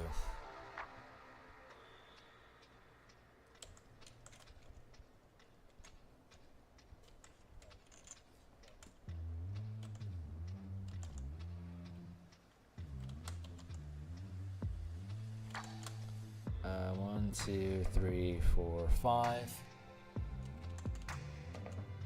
Cool.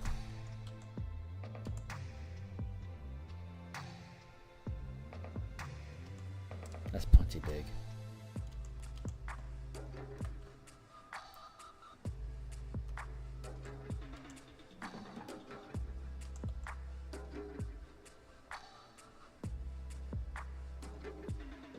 It's like 70 feet now. That's fan-fucking-tastic.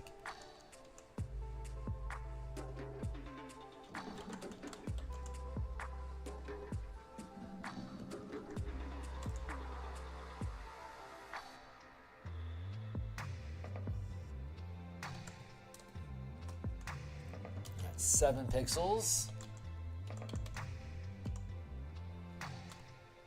10, 20, 30, 40, 50, 60, plenty of space.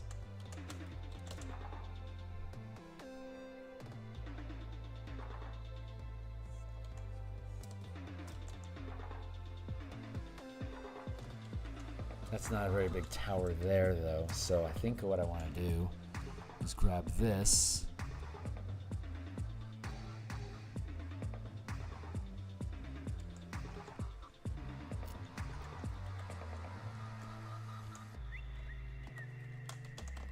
Bring that over here like that.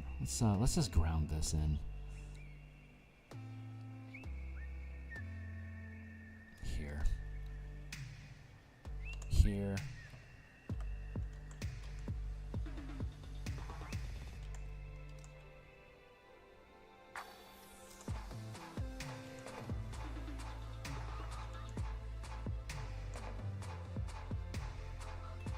I can merge this. I can merge the sky islands to the cityscape layer, so I can have their architecture sync together.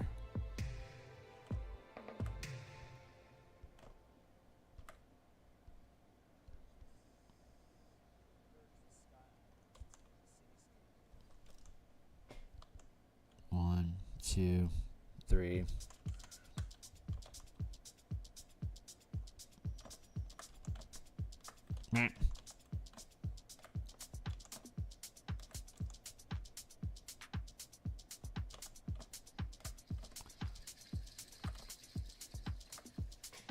Here's a tower.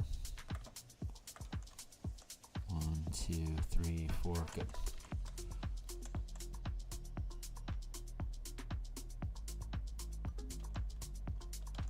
One, 2, 3, 4. It's nominal. Let's expand it a little bit.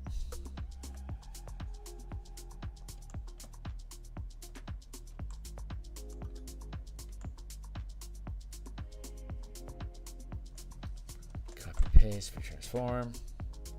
Flip horizontal.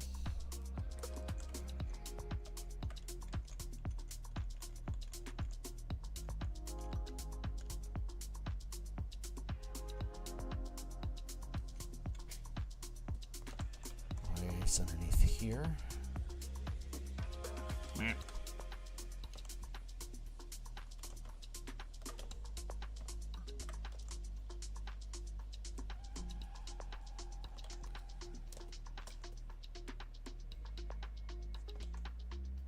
Is it crowding? No, it doesn't really feel like it. I think that feels fine. So let's merge that down. These are all appropriate sized.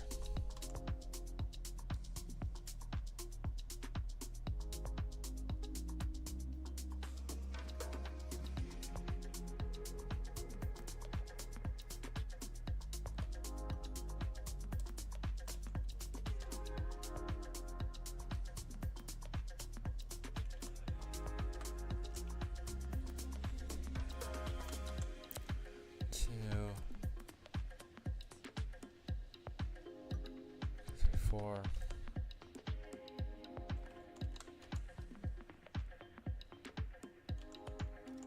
Three. Let's even that out like that.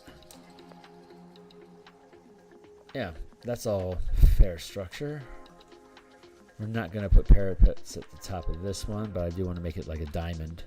That looks cool.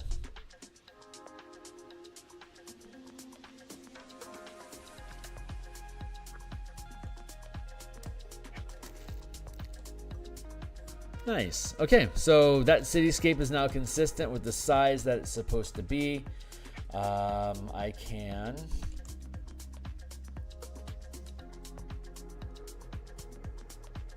work on some more skyways.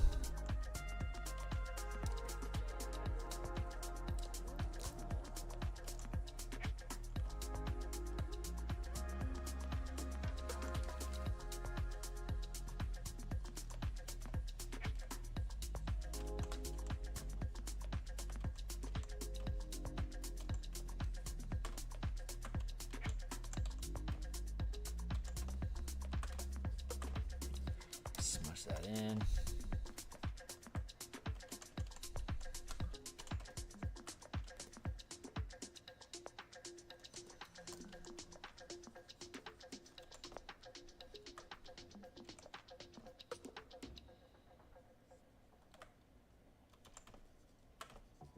Smush that in.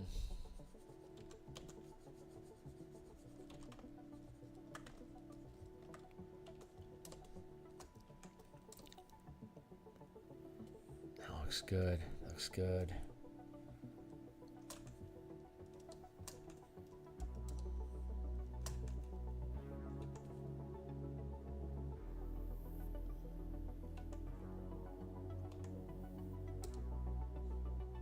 Yeah, so far so good. And it's 8:53, so that's good timing.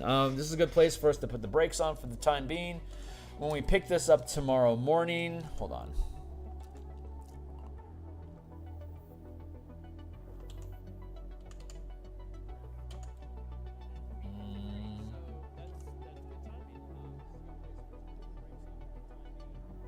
So this bridge, the parapets on this bridge are 4 pixels. The structures to the left are 5 pixel, while the structure to the right is 3 pixel. So I'm using this transition between the two.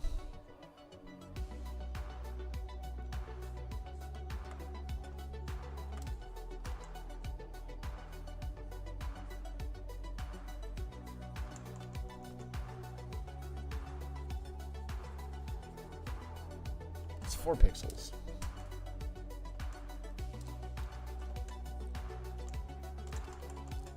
I'm just gonna block that in.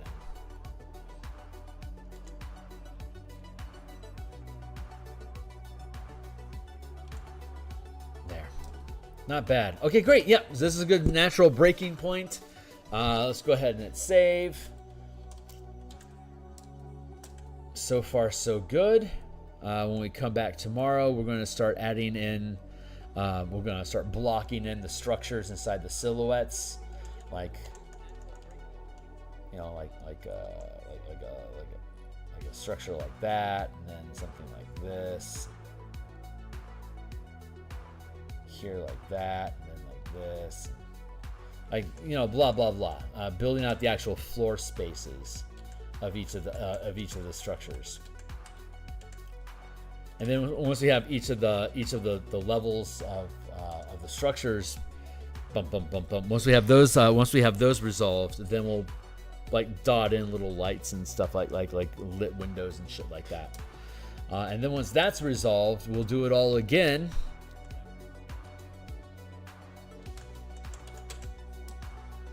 With 10 pixels being the minimum, we'll break the skyline here like this, for instance. And we'll have another set of buildings here that are 10 pixels per floor that are closer, like that.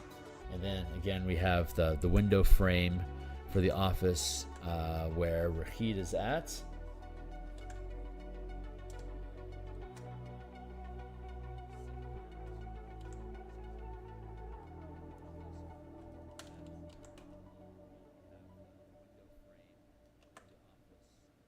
So we might end up putting him here, for instance. That might be a good spot for him. Yeah, so we have more of the chair, and then that's properly framing. This is probably how it's going to sit.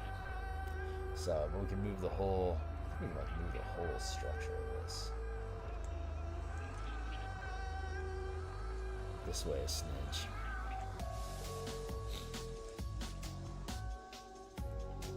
Probably something like that. But we can mess around with each of the individual elements. I'm just looking at a balance point here. There's my timer. But yeah, I think that looks pretty good. So I think, you know, when this ends up finishing, I think that's going to be a fun little cityscape. So there we go. I'll be back in 7-ish hours or so. Actually, it might be. I'd like to get started somewhere between 4 and 5 o'clock on bashing campaigns today. So that shouldn't be too difficult. We'll figure out how things are flowing. But I'll definitely be on earlier, like probably by 5 o'clock, if not sooner, for the orders, downtime activities, and facility benefits for the Bastion campaign. We'll flesh those out. And if we have time, I doubt it, but if we have time, we'll get to settlements and armies. And yeah, that's it for now, guys. So thanks a lot for hanging out with me. I'm certainly enjoying the process, and we have like maybe 13 more illustrations to do after this one, and then we'll be done. And with any luck, a slew of them will be able to help collapse some time frames here and be done in the next couple of months and publish this thing like in October, maybe November. That's starting to feel realistic now. So, all right, I'll see you guys soon. Like, subscribe, blah blah blah. See you on the other side. Cheers.